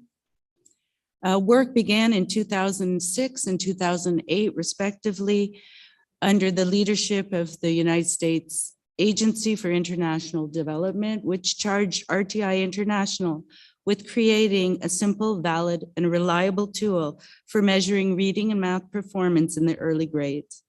To date, the early grade reading assessment has been conducted in at least 75 countries, 120 different languages. The EGMA has been used in 14 countries around the world. More than 2 million children have been assessed using Tangerine, an open source digital data collection platform developed by RTI International. The EGMA offers opportunities to determine whether children are developing the fundamental skills upon which other reading and math skills build, and if not, where efforts are best directed. The availability of evidence of early grade reading gaps help to nudge the global community to recognize and respond to a learning crisis. This is vital information for countries that are working to improve the quality of education in their schools. In general, EGRA and EGMA assess skills that are fundamental and predictive competencies of future academic success and proficiency that can be improved through classroom instruction and that meet international standards of literacy and numeracy in the early grades. I won't talk about all of the benefits of these national assessments as they've been covered by all other presenters. But why early grade reading and early grade math? Early grade reading and early grade math specifically focus on skills in the early grades of primary school. To competent readers, reading seems effortless. They read text and understand it with such ease and speed that they're not conscious of the process of comprehension itself. However, comprehension is actually a complex skill or a composite behavior that's built when a wide array of subtasks are mastered simultaneously. Reading acquisition is seen as a developmental process. A higher order skills such as fluency and comprehension build on lower level skills such as phonetic awareness, letter sound, and decoding. And these lower level skills are predictive of future academic success. So if strong foundational skills are not acquired early on, gaps in learning outcomes between students who have mastered foundational reading and math skills and those who have not grow over time. Therefore, it's essential that we pick up these children early on. So what are we testing? The assessments are a series of timed and untimed tasks that are predictive of later reading and mathematical skills. The AGRA and EGMA instruments are designed to collect information about basic reading and math competencies. In grade 2, we're looking at phonetic awareness, reading, phonics, the methods of introduction that helps teaching sound symbol relationships, vocabulary, fluency, and comprehension. Mathematic competencies include number identification, reasoning about magnitude, number discrimination, recognition of numbering patterns, addition, subtraction, word problems, and then at later grades, number and expression, fractions, geometry, measurement, statistics. Next slide, please. The EGMA is a relatively cost-effective national assessment. Assessments are done one-on-one. That is, they're individually administered to students by trained assessors, as shown in this photograph. It begins with a friendly interaction to put the student at ease. They have practice examples before they proceed, and a student can opt out. It has increasing complexity that matches the student's skills. In other words, subtasks do not continue if a student cannot demonstrate the preceding competency. The EGRAs are administered orally with individual students so that each child's ability to complete a subtask would not be dependent on their ability to read. In this way, mathematics skills are assessed independently of reading skills. Next slide, please. So how was the EGRA-EGMA administered? So the EGRA-EGMA administration ranges between about 25 to 40 minutes. The assessment is using pre-programmed tablets. The data is uploaded onto a server immediately and performance is measured automatically. Assessments are administered, data sets are reviewed daily with accompanied quality assurance protocols. Through the All Children Reading Asia, USAID has been providing technical assistance to the ministry through its implementing partner RTI on the administration of the early grade reading, early grade math assessment. Next area.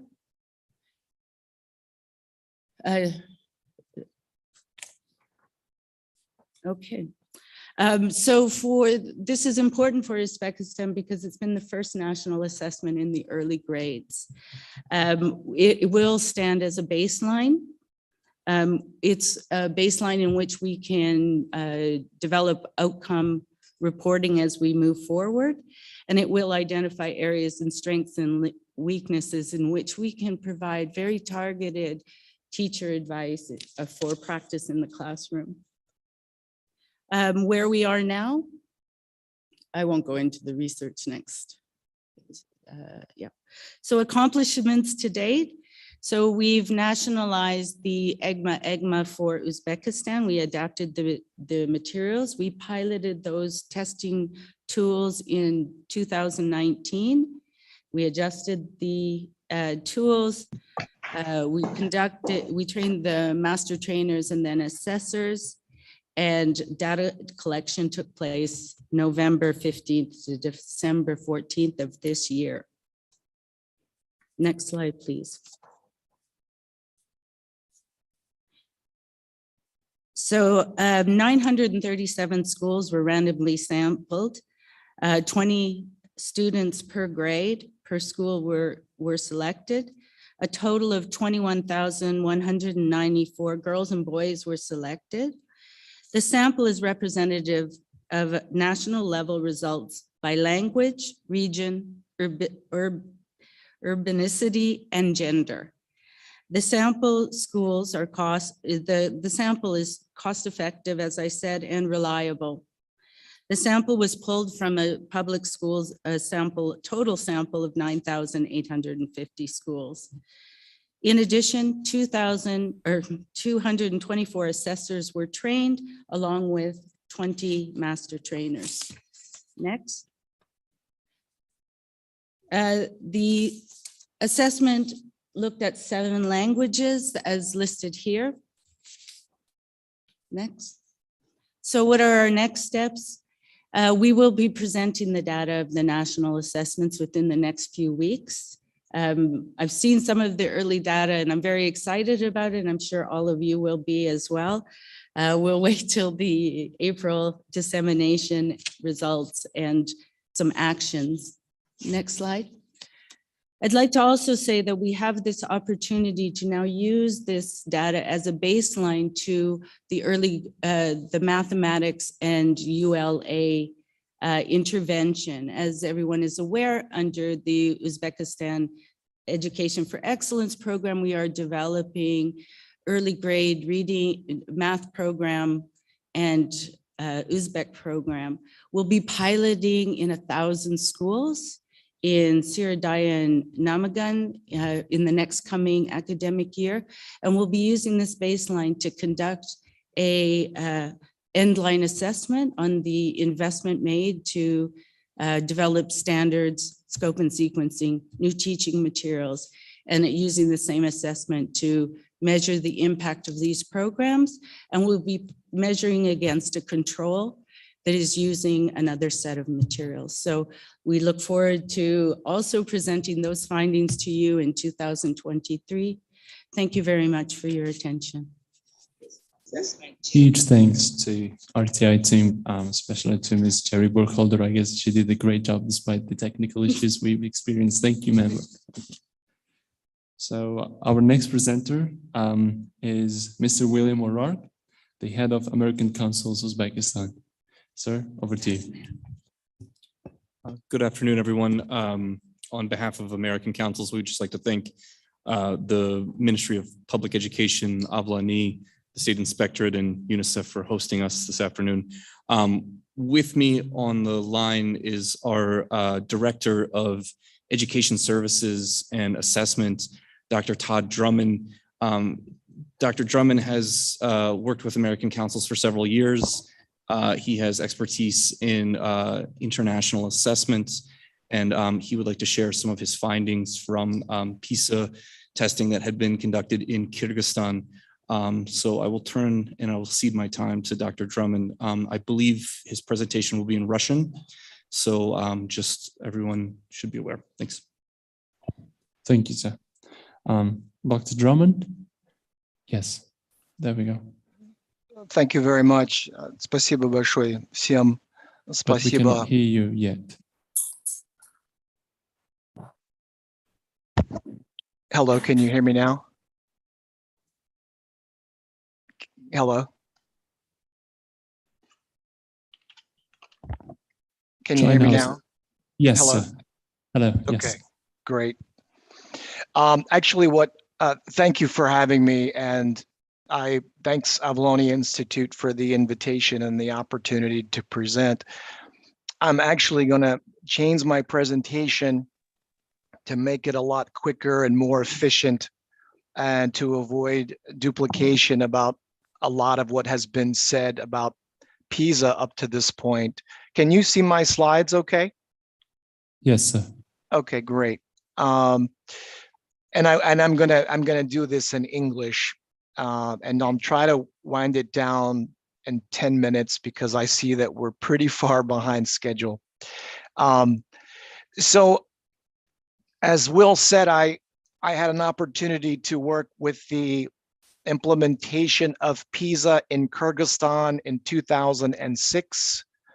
And that experience, it was the first Central Asian country to actually implement Pisa. And we learned a lot of really important lessons. And I want to share more lessons from the standpoint of implementers, not lessons learned from data analyses post Pisa, but more from the perspective of those of us who were charged with administering Pisa. Because I think maybe because Uzbekistan is also about to conduct Pisa, or actually you're already in the process, maybe some of these might be helpful. And then after that, I would like to just share some results of some of your neighboring countries, Russia, Azerbaijan, Kazakhstan, just for your information, because I think you might find it interesting and useful. Those results are not fresh, they're from 2009, but I still feel like you might find them relevant to your situation. So a couple of things. Pisa was implemented by an independent testing organization called the Center for Educational Assessment and Teaching Methods. It's a non-governmental organization that was created with support from USAID back in 2002 and 2005 to do university admissions testing. And I was the director of the project that created that center, and I'm pleased to say that it's remained sustainable and still working to this day. But they did, in 2006, they did have the opportunity with support from the World Bank to participate in Pisa, and it was very exciting. Some big lessons we learned from the implementation. The first thing was the Kyrgyz society and the education community never really truly understood that this was an independent evaluation. And what I mean by independence is that there was a perception that the Ministry of Education controlled all aspects of Pisa. And of course, while the Ministry of Education was the primary stakeholder, as you know, in Uzbekistan, the consortium, the international consortium, really plays a key role in the design and implementation of Pisa. For example, how to derive the sampling plan, which of course is one of the most important things in Pisa. And if you study Pisa literature, you'll find that some of the most frequent and serious mistakes are when the sampling plan is not implemented correctly. So that was one thing. Ideas about which language groups could be assessed or not assessed, who could be involved in developing the assessment items. There was a lot of misunderstanding about the role of the consortium. And I think it's important that for the first time when a country is doing Pisa to highlight that publicly, because I think it provides not only a sense of certainty about the reliability and the validity of the inferences from the assessment, but also gives the government kind of some protection as well, because you can say, well, you know, it allows you to resist certain pressures. A lot of countries face pressures from ministries or others who may want to sample certain schools, for example, certain elite schools, because they're trying to achieve a certain result. And it's really helpful to be able to say, you know, we actually have a consortium that works with us to do the sampling plan, and that's the plan that we follow.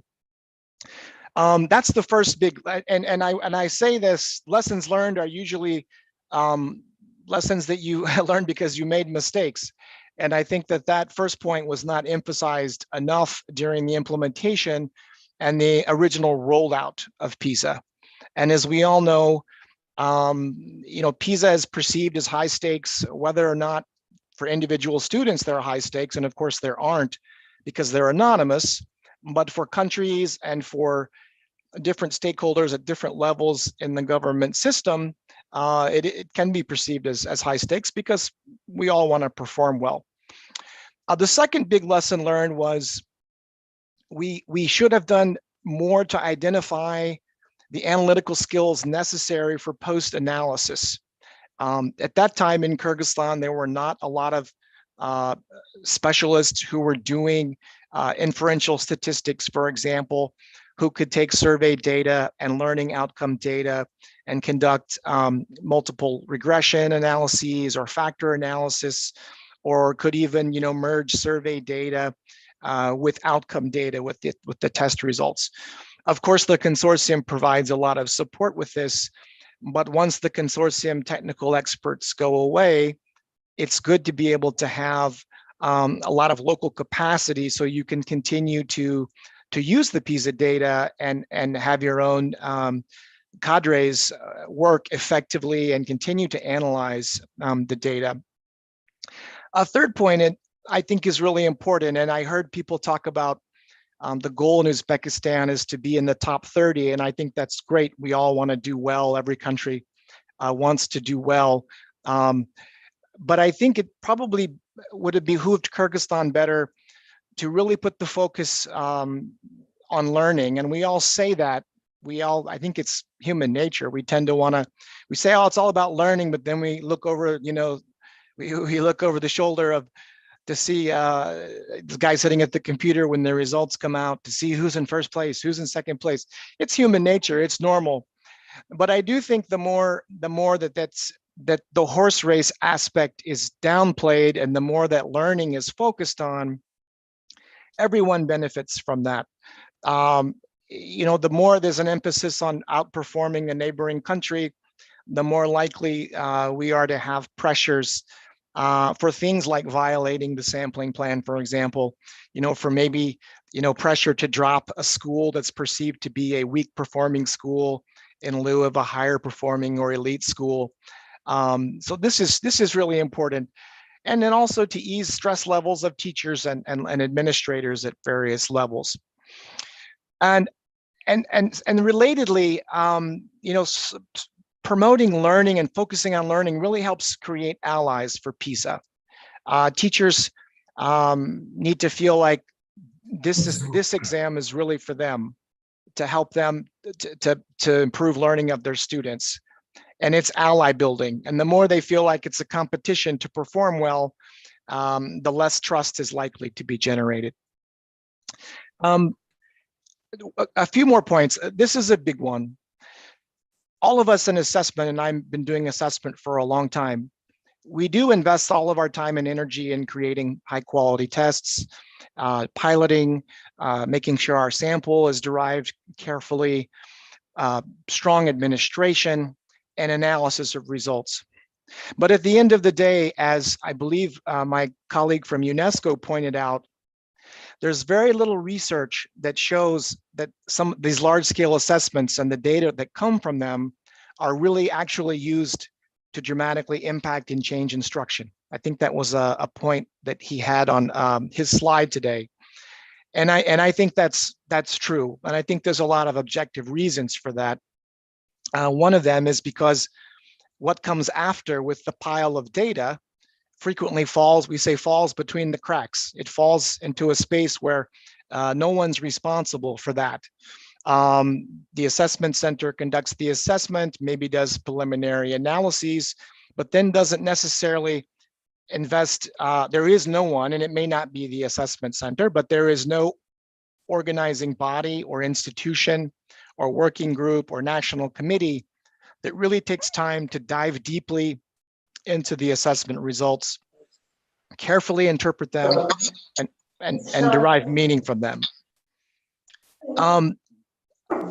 second to last point. I'm sorry, is someone asking me a question? No, sir, you can continue. No, okay.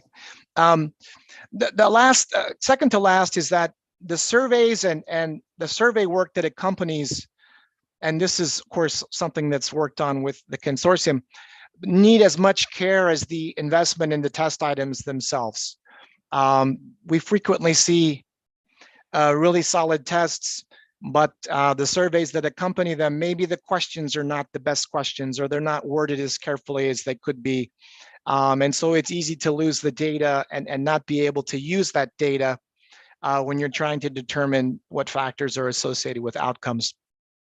And the last lesson I want to say we learned in Kyrgyzstan is that, you know, all of us who do psychometrics and we do sophisticated analyses, and we talk about item response theory, and we talk about factor analysis and all of these things. We have to remember at the end of the day that we really have to convey the lessons learned from Pisa in language that teachers and parents can digest and understand. And that's something that's also important. And that's something that I think where we can develop relationships and networks with teachers who are interested in learning more. And we can also do our part to make sure that our own analyses, maybe we make sure that we have the technical reports from Pisa, but then maybe there's another level after that, which may be something that we as assessment specialists take to the next level and make more comprehensible to parents and teachers. Because let's be realistic, the Pisa manuals are wonderful, the testing technical reports are wonderful. However, how many teachers in Jizak or in some rural area of Uzbekistan have the time, the energy, and the resources to study these wonderful technical reports? So I think we really need to focus on that. And I would tell you, in all honesty, and this is nothing about, it's not denigrating Pisa, because I think there's a lot of value to Pisa. But if you were to ask a teacher in Kyrgyzstan today, after 2 administrations of Pisa, what kind of changes have been made in instruction? What results were, what kind of lessons were learned from these results that led to instructional improvement? I think it would be extremely difficult to find teachers who could articulate something. It's a challenge. And so I think putting more effort and energy and perhaps investing in some resources right now before Pisa is administered, for people thinking about what happens once we have the results. How are we going to make them meaningful? How are we going to interpret them? And how are we going to communicate that to our stakeholders? Those are the big lessons I wanted to share. Thank you, sir. Yes, I wanted to keep it short. And I'm not going to go through any of these other things, but I did want to just quickly show you, because I think people are always curious to see other countries, especially neighboring countries. And I don't know if you've had a chance to study the experience of Russia, Kazakhstan, Azerbaijan against the OECD averages that you see. This is Kyrgyzstan in 2009, and this is for, I believe it's for reading. Oops, my apologies. I can't see the top of the screen because it's blocked by my Zoom chat functions, but I believe it says, I believe this is for, this is not, yeah, this is reading section. Reading comprehension. Reading comprehension, thank you. So you can see in comparison to Russia, for example, Kyrgyzstan, did not do so well. Now here I go violating my lecture about not treating Pisa as a horse race by showing you all these comparative results. But I think, of course, we're interested in seeing comparative results. And of course, we are interested in learning about countries that are our neighbors, countries that are comparable to us. Here you can see for естественно-научная грамотность, what результаты. You can see this is the top of the list. This is 2009. So this is older data. You see Shanghai, Finlandia, Южная Korea, Hong Kong, Estonia, и так далее, и так далее. Unfortunately, I'll show you in a second, Kyrgyzstan was at the bottom. And you can see the distribution across the 6 levels of performance. And so the color coded tells you what percentages of students fell into that range. This is the top half, and this is the bottom half. Unfortunately, at the bottom you had Qatar, Indonesia, Peru, Azerbaijan, Kyrgyzstan, and you can see the распределение across the levels. Kyrgyzstan unfortunately did not perform terribly well. That was a disappointment in Kyrgyzstan. But I think another big thing that was learned from it was a lot of technical capacity through interacting with the consortium, the technical expertise, deriving samples, regression analyses, all these things that had not been practiced widely were important. Okay, so this is, да, достигает минимальный стандарт повыше и выше по грамотности в естественных науках. You can see again, Russia, Kazakhstan, Azerbaijan, Kyrgyzstan. You know, again, you see the OECD average, the first column on the far left. The light blue is ниже минимального стандарта, and the dark blue is минимальный стандарт и выше. And unfortunately, you can see that Kyrgyzstan and Azerbaijan did not do so well compared to Russia and Kazakhstan. Естественный наук, that's going to be in 2025, I think, as many of you know, if Uzbekistan is going to continue to do the next cycle. And this last slide is just some of the results. These are Kyrgyzstan results broken down by girls and boys. And you can see that the girls performed better overall on science, as of course they did as in verbal and reading comprehension as well. Okay, от меня все, что я хотел вам сказать. Я пытался очень коротко, потому что я знаю, что вы все голодные. Спасибо большое за внимание. Thank you. So first of all, allow me to compliment on your Russian.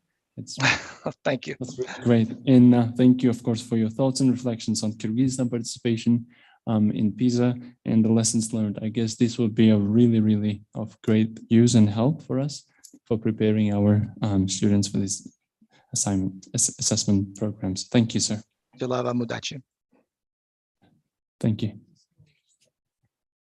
Dear ladies and gentlemen, we have 2 more presentations. So if I get all of your permissions, we will continue and we'll have these presentations before we head to the lunch. And before going to lunch, we also give the floor for the final remarks, and then we will conclude today's conference with having lunch, I guess. All good with that? So, and also we have Ms. Mi Kyung-shin from ADB. She's been on the call for 2-3 hours, so allow me to welcome her then. Next speaker. Yes, can you see my screen? Yes, ma'am. Yes. Okay. Beautiful. And thank you. Good afternoon, everyone. Good afternoon, everyone. Greeting from Manila. My name is Mi Kyung-shin, education specialist in Asian Development Bank. First of all, I would like to congratulate for Ministry of Public Education and A.Avloniy Research Institute to have this comprehensive conference with a very meaningful issue and successfully. And I would like to pay our respect for the government's enthusiasm for quality of education and through the robust national assessment system. As many presenters share that robust national assessment and then the participation in the international assessment is really a good chance to improve the improve the quality of education. And I bet actually the assessment, participating the assessments takes a lot of work, and then student doesn't like assessment, and then it's another work for a teacher. So it requires your teacher's time and efforts, many things, but I think it can be a big start to start the new journey to the quality of education.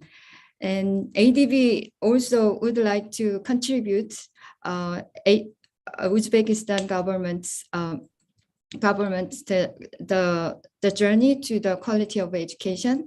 And this seminar, I want to share our STEM project, and then what challenges and opportunity we have in assessment in dealing with the STEM project.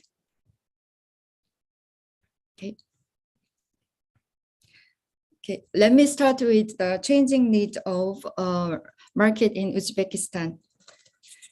As we realize, the society and industry and economy has been changed, and everything is related with technology and science, and more emphasis on the interdisciplinary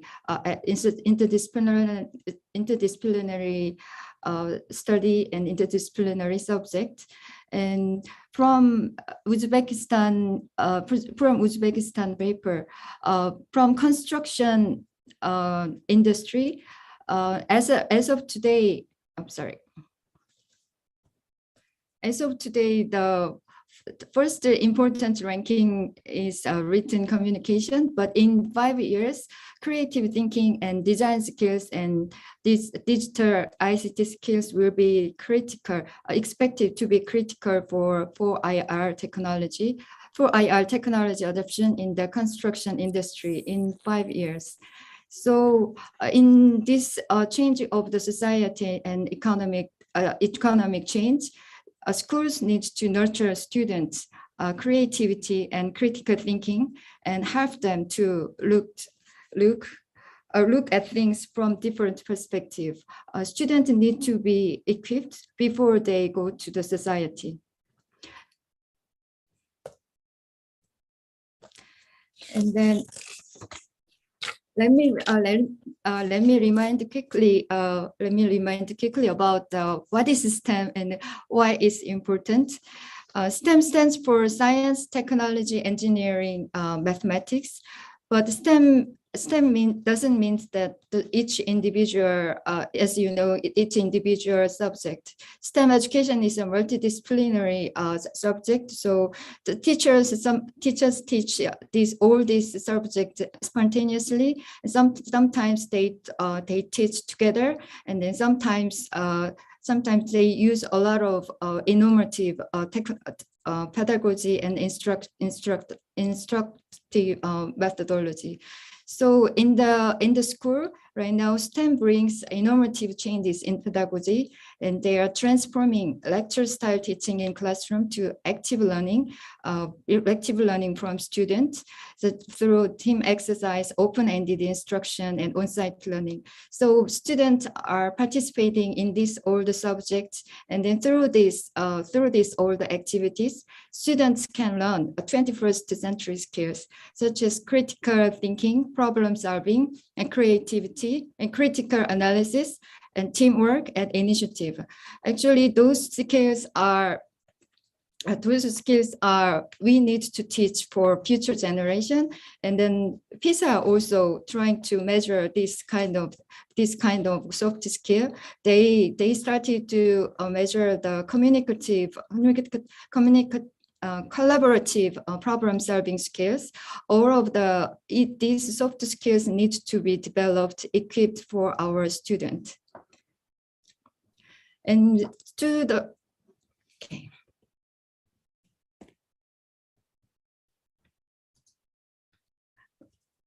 yes, so ADB has highlighted the STEM as one of the strategies of improvement of education and training. And then it developed many projects with countries, and especially with Uzbekistan, we have science, technology and engineering, mathematics and secondary education project. It will start in September 2022, and it includes also the component assessment components. To teach, we have to teach creativity and critical thinking. To teach well, we have to assess them well and then give feedback appropriately. That is very difficult question, and then that is our challenges. How to teach a STEM subject and how to evaluate them in the classroom.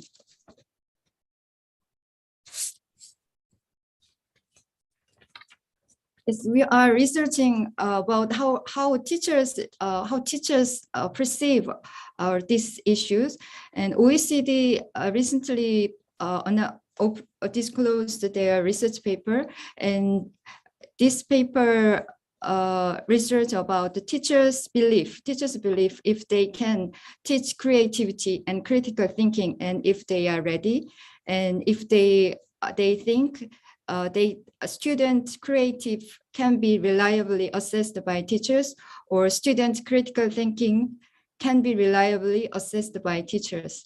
So it is really a tough question, and the teachers' belief is really important if they can do in school, and if they are hesitant, if they don't believe it, they cannot evaluate creativity reliably, then they might be become more they might be hesitant to test and to give feedback for students about students' creative thinking and critical thinking.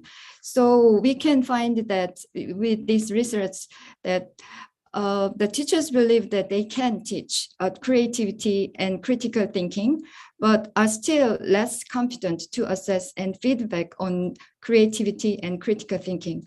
And then the situation is the same in the India advanced country, and then starting a little bit late countries.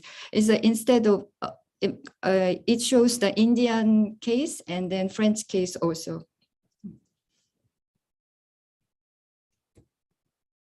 Okay. I would like to go back to the basic. Actually, the impact of assessment of learning, we educators know well, and curriculum and instruction and assessment are three fundamental components of education. So each leg must be equally strong, must be equally strong for function, properly balanced and supportive. So, but assessment leg is often the weakest of the three, and the least understood and the least effectively implemented. So at this time, as Mr. Todd Drummond before I had mentioned, we need to think about what's the role of assessment, how assessment can help learning. So assessment can be viewed as a means of helping students to learn and a way of reporting on student progress. It is to support the student progress, and then we are feedback on the student progress, and then making decision about the teaching. The teachers can change their methodology and thinking.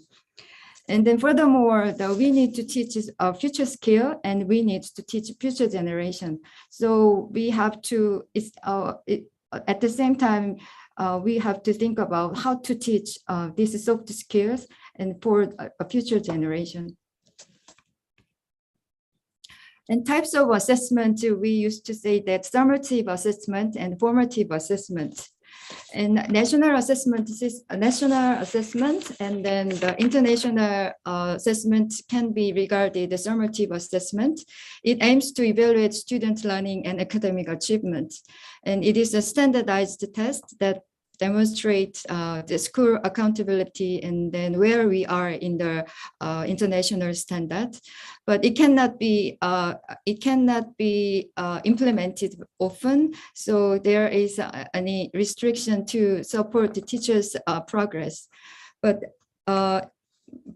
in case of supportive formative assessment, it aims to monitor students' learning to provide ongoing feedback.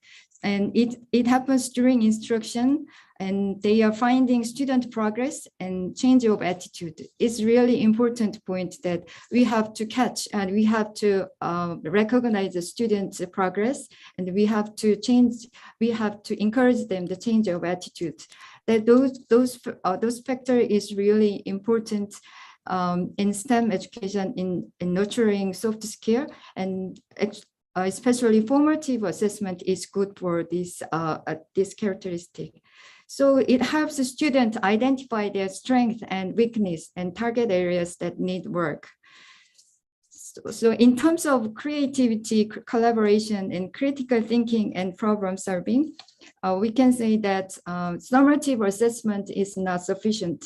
So in every class, teachers are prepared and equipped to use formative assessment to teach. I'm sorry, excuse me. Evaluate students' progress, and then provide the feedback spontaneously.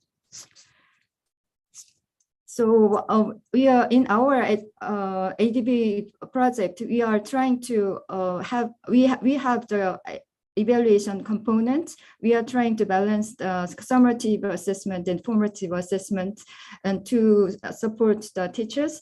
But we are trying to more support the summative teachers accustomed to and equipped to a formative assessment. In this formative assessment, yes. Ms. Shape, yes, so sorry. Can I ask you to accelerate a little bit and touch on the key points, please? There are many researches about the formative assessment, how to prepare the formative assessment. So the formative assessment, the classroom culture, encouraging interactions between teachers and students, and then they have to focus on tracking the individual student progress, and they use a very varied instruction method, and they have to use varied approach to assess the students' understanding. And already so many researchers are studying and research how to support teachers to use the teacher STEM assessment. And there are many rubrics and there are many criteria how teacher evaluate in the classroom and after the instruction. So some of the guideline is that they have to have criteria in advance before classroom, before instruction, and they can formulate several different possible solutions. Instead of one solution, one right solution, we need to encourage the student to have a various solution, let them find various solutions by themselves, and help students make, but during the class, we need to let them grasp the important math and science connections knowledge. That's the point. That is another point we have to consider. And teachers are required to observe student behaviors and develop student attitude and confidence that lead to success. And these are policy implications. So we want to think together how we can support teachers to be confident, teaching creativity and critical thinking and collaboration, and we have to how to evaluate, let them confident to evaluate that. Among the six recommendation, I want to focus on more more.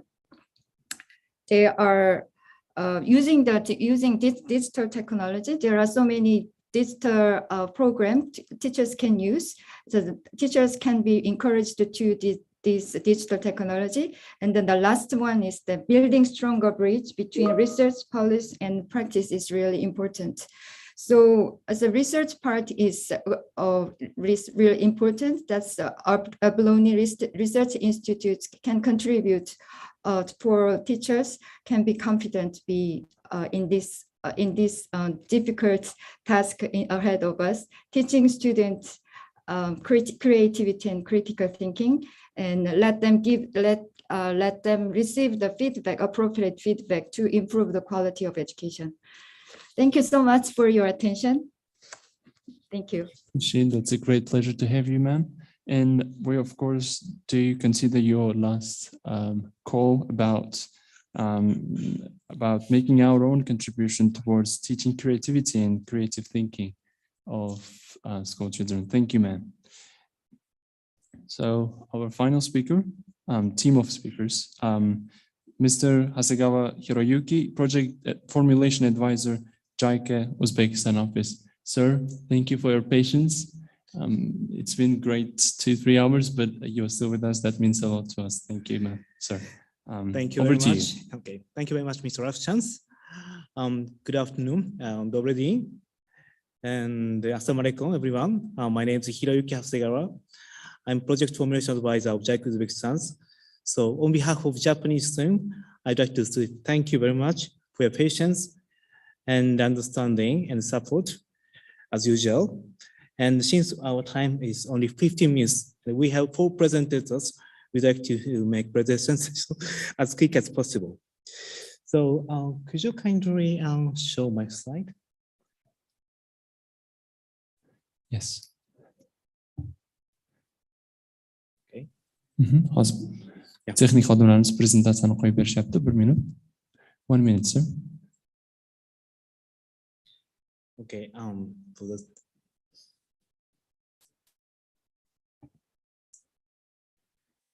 all right. To avoid duplication presented by previous presenters, I skip all the background and problems because some of partners have already made a fantastic presentation and analysis much deeper than my presentations. So I just go to the JICA's corporations on this international national assessment programs. Please go to page 5.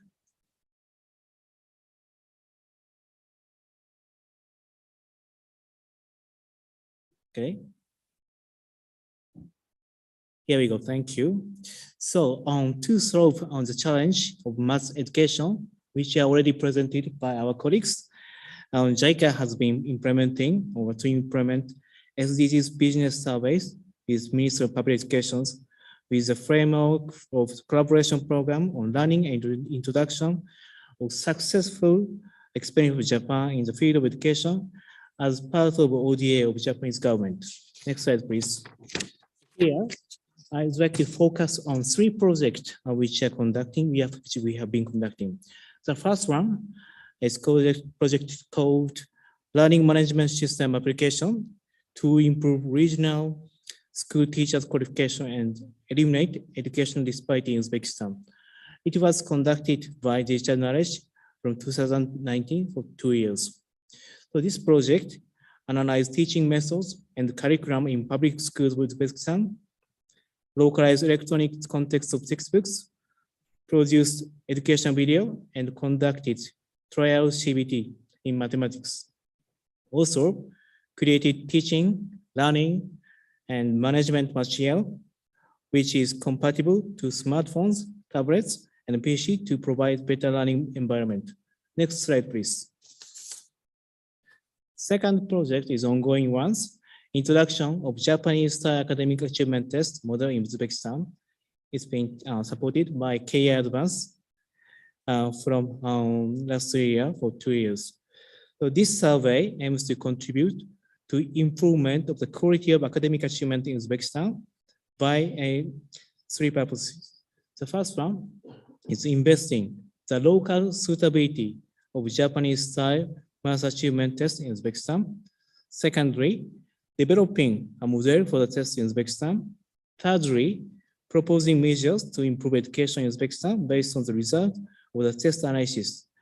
As of January 2022, the first assessment exam on mathematics was completed for year 8, 9, 10 students at 40 schools in the country. The detailed overview will be presented by our colleague after my presentation. Next slide, please. The last project, it will be studied soon. This is eliminating regional disparity of science math education and improving supplementary education materials supported by Gakusho company. This is one of the famous education material production companies. So this surveys aim to improve regional disparity of education and lack of educational materials in Uzbek language by localizing a proposed Japanese educational material is called Digital Drill for Secondary Student in Mathematics for year 7, year 8, and promoting a business to provide supplementary educational materials in Uzbek language with lower price and higher qualities.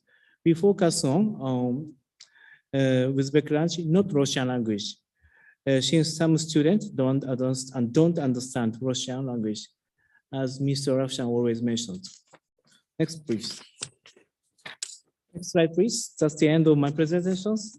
And my colleague from K Advance will be involved. Thank you. Ms. Erika Ide is also joined with us virtually.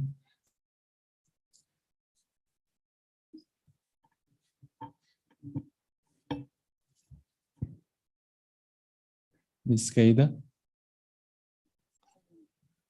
Yes. Yes. Thank hello. you. Yeah. Assalamu alaikum and good afternoon and everyone in this room. Let me share my screen.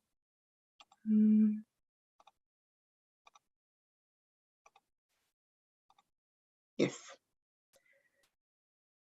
Can you see the slide? All good. Great. So yes, I'm Eli Kaider, the project coordinator from KI Advanced, and I am very pleased to be here with you today.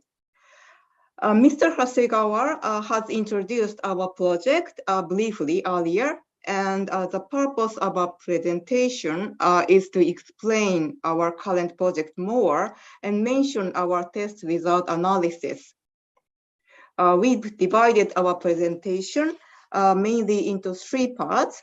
As for the first part, which is about project overviews, I will introduce. Then one of our group companies, Happilo Test Solutions, will refer to the second part, test result analysis. And finally, my colleague will tell about a real on-site voices of local students, parents, and teachers, and mention our future goal plans. Right? Yes. So first of all, please let us mention who we are. Our company, KI Advanced, belongs to Kawaijuku Group, which is one of the largest education service providers in Japan. Here is some key facts to explain us. Number 1, annual total numbers of examinees for National Standardized Practice Examination, which is our group company's test. For high school students, is about 3 million, which is quite a lot. And also you can see the number of our students and schools across the country. So hopefully now you can roughly imagine our market size in the education field in Japan. And the next slide is about our service portfolio, but it can be behind our schedule. So please let me jump to the next slide. Okay. I'm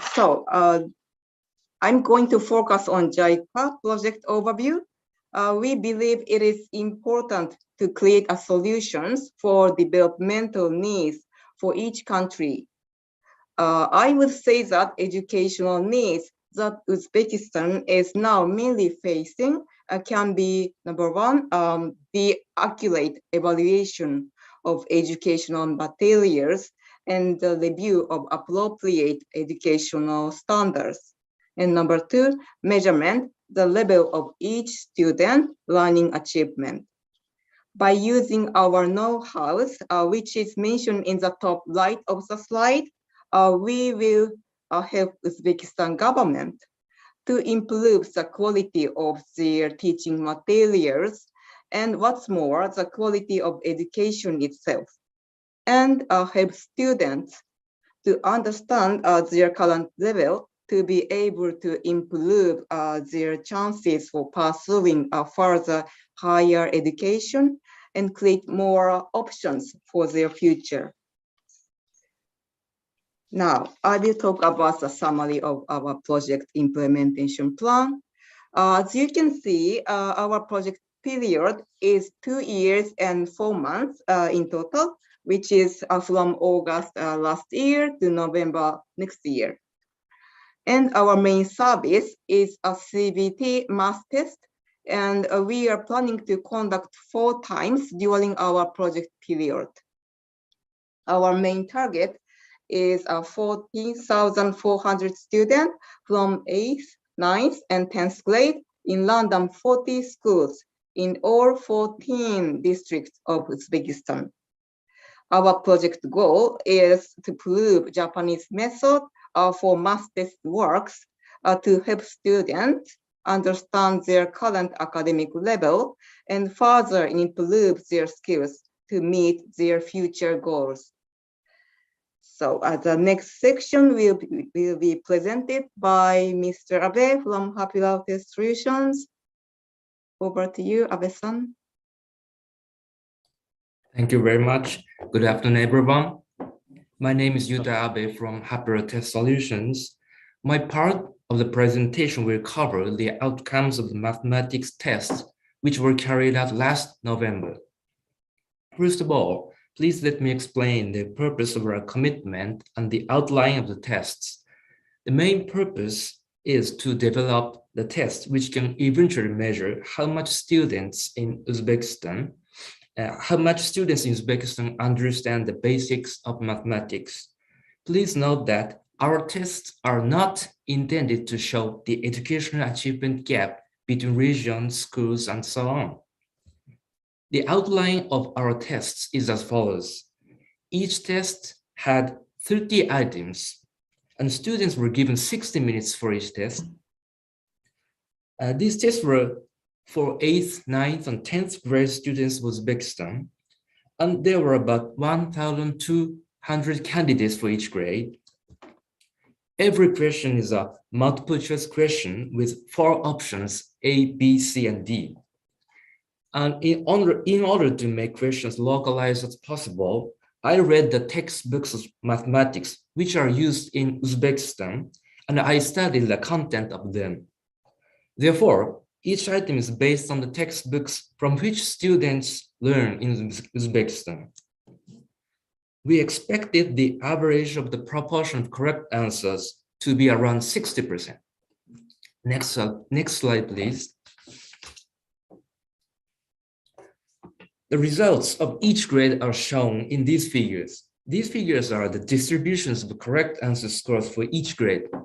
Each horizontal axis displays the number of correct answer scores, and each vertical axis displays the number of students.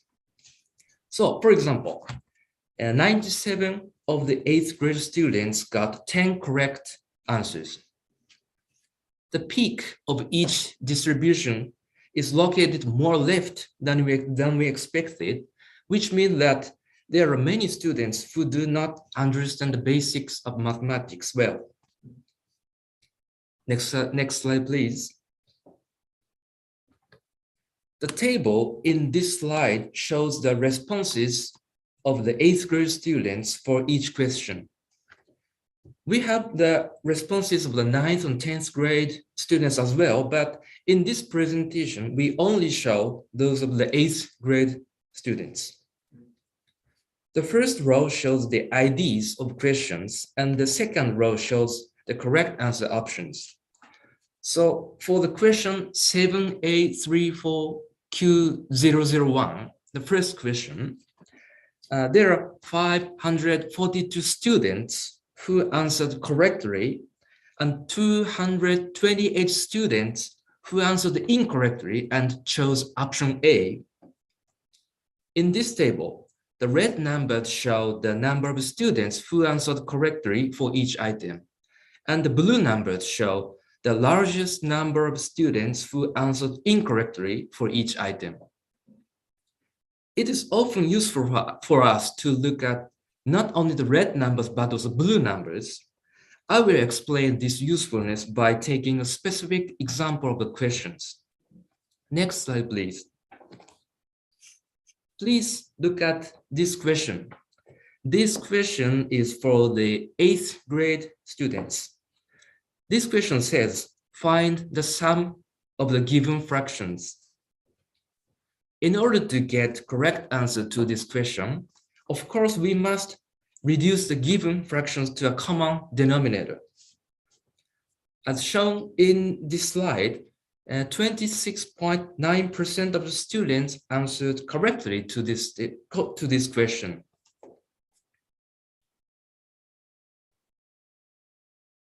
Thank you very much. But at the same time, 39.1% of the students chose the incorrect option B, which might be chosen by students who simply added numerators and denominators of the given fractions respectively. From this result, we can find that there are many students who did not understand how to add fractions. This is how we can understand what kind of mistakes the students made. Next slide, please. Thank you very much. Lastly, I want to make mention of some observations from which were found by analyzing the result of the tests. First, in my opinion, the textbooks of Uzbekistan have more content than those of Japan. There are some contents in the textbooks of Uzbekistan which are not in Japanese textbooks. So the content of Uzbekistan might be a little hard for students to understand. Second, also in my opinion, the teachers in Uzbekistan teach mathematics at a more rapid pace than Japan. The curriculum might have too much content for teachers to cover. This completes my part of the presentation. The next section will be presented by Ms. Hyderabad from KEA Advanced. Thank you very much. Thank you, Mr. Besan. So let me continue from this part. There's just few slides, so it won't take more time. My name is Nafisa, and I work for this project as a local leader. So in this slide, you can see that our first test was held successfully last year in November. And at that time, 3,500 students participated. We mainly did our test in Uzbek language and one in Karakalpak. So in all projects, we planned 4 tests, and between each test, we are going to have a questionnaire interviews with parents and teachers. So here's some numbers. After taking our first test, we sent a questionnaire to parents, and unfortunately, only 18% of them responded. We think that it's related to technical issues with internet. Maybe it's not a common to fill questionnaires for now. And we interviewed only 100 of them, 100 parents. Also, we held a seminar this year with the help of A.Avloniy institution, and 124 teachers participated online, and 40 of them were interviewed. So next slide. So let me share some findings from our interviews. Most of parents find the computer-based test, CBT, very useful, very good. Comparatively, it was a new thing for most of schools. And there are some opinions, as you see on the left side, they say that it's without cheating, that results come out fast, that it's convenient. And also during a teacher seminar, they say that computer-based test was helpful, and it was good to know about methodology in Japan, and etc., etc. So next slide. So here is also some findings. 80% of parents want their children to pursue to higher education, and only 17 they want to choose themselves. So it shows that parents are more interested children to get a higher education. And then we asked, when should children start their preparing? There was opinions like as much as earlier, but most of numbers showed that it's from 5th, 6th, and 7th grades. But when we ask the same questions to teachers, and in fact, they say that most students start preparing from 9th, 10th, and 11th grade. Also, we did interview about textbook, and the right part, green side, shows that a 9th grade textbooks is the most satisfied one, which is not the same with the 8th grade and 10th grade textbook. And the yellow line shows that there are some lowest interest going down. So as Mr. Abe-san said, Mr. Abe said, the same thing was said by teachers, that 10th grade textbooks is very complicated, and it was renewed recently, and there are some additional new topics in mathematics which were not taught before. So next slide. And our future plans, as written here, is to introduce semi-public B2C academic achievement tests, to expand target students' grades from 5th to 11th, to expand subjects not only in math but other science subjects also, and to make it affordable price for everyone. And also inter-consulting service from analytics of test result to support Ministry of Public Education to improve, which means in Japanese Kaizen, current education system by leveraging Japan's educational assets on G to G level. So in conclusion, I want to say that our big goal is to make it possible for every child in every household to know their current level and to change the perception of testing as something stressful. We would like to help students to see testing as a tool to know where they are, where they're standing, and how to get where they want to go further in their individual achievement path. But we hope that this project helps Uzbekistan government achieve their goal, and looking forward to work closely with our counterparts. Thank you for your attention. Thank you very much. We value and we highly value and appreciate our cooperation with JICA. Thank you. Now I will hand it over to the director of A.Avloniy Research Institute, A.Avloniy Rajiv, for his final remarks, and we also encourage our conference attendees to tell their opinions and final feedbacks and final remarks. Thank you. First of all, I would like to apologize for being way behind the schedule for today and pushing you to wait until up until the end of today's conference, not having lunch. We are really sorry for that. But after listening to every single presentation conducted, the research results conducted by our beloved partners, international organizations, what we can say and what we can conclude is that nowadays the government of Uzbekistan, and particularly the Ministry of Public Education, is paying great attention to improve the quality of education in Uzbekistan, especially when the numbers are open and transparent in such conferences. It proves that people in Uzbekistan, the authority level in Uzbekistan, are really trying to do their best to improve the education system in our country. Along the way, I would like to express my gratitude and thanks to all of you, all of our today's presenters and the international organizations who've been working with us closely, conducting researches, doing projects together.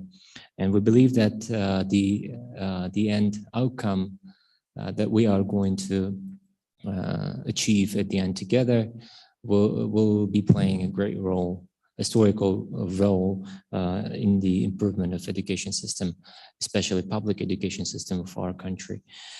And if you allow me, I'll just switch into Uzbek because some of the public schools on the grassroots are also following us and listening to us since the morning. And I would like to also express some of our gratitude to those auditory. Hurmatli ustozlar, hurmatli bugungi konferensiya ishtirokchilari,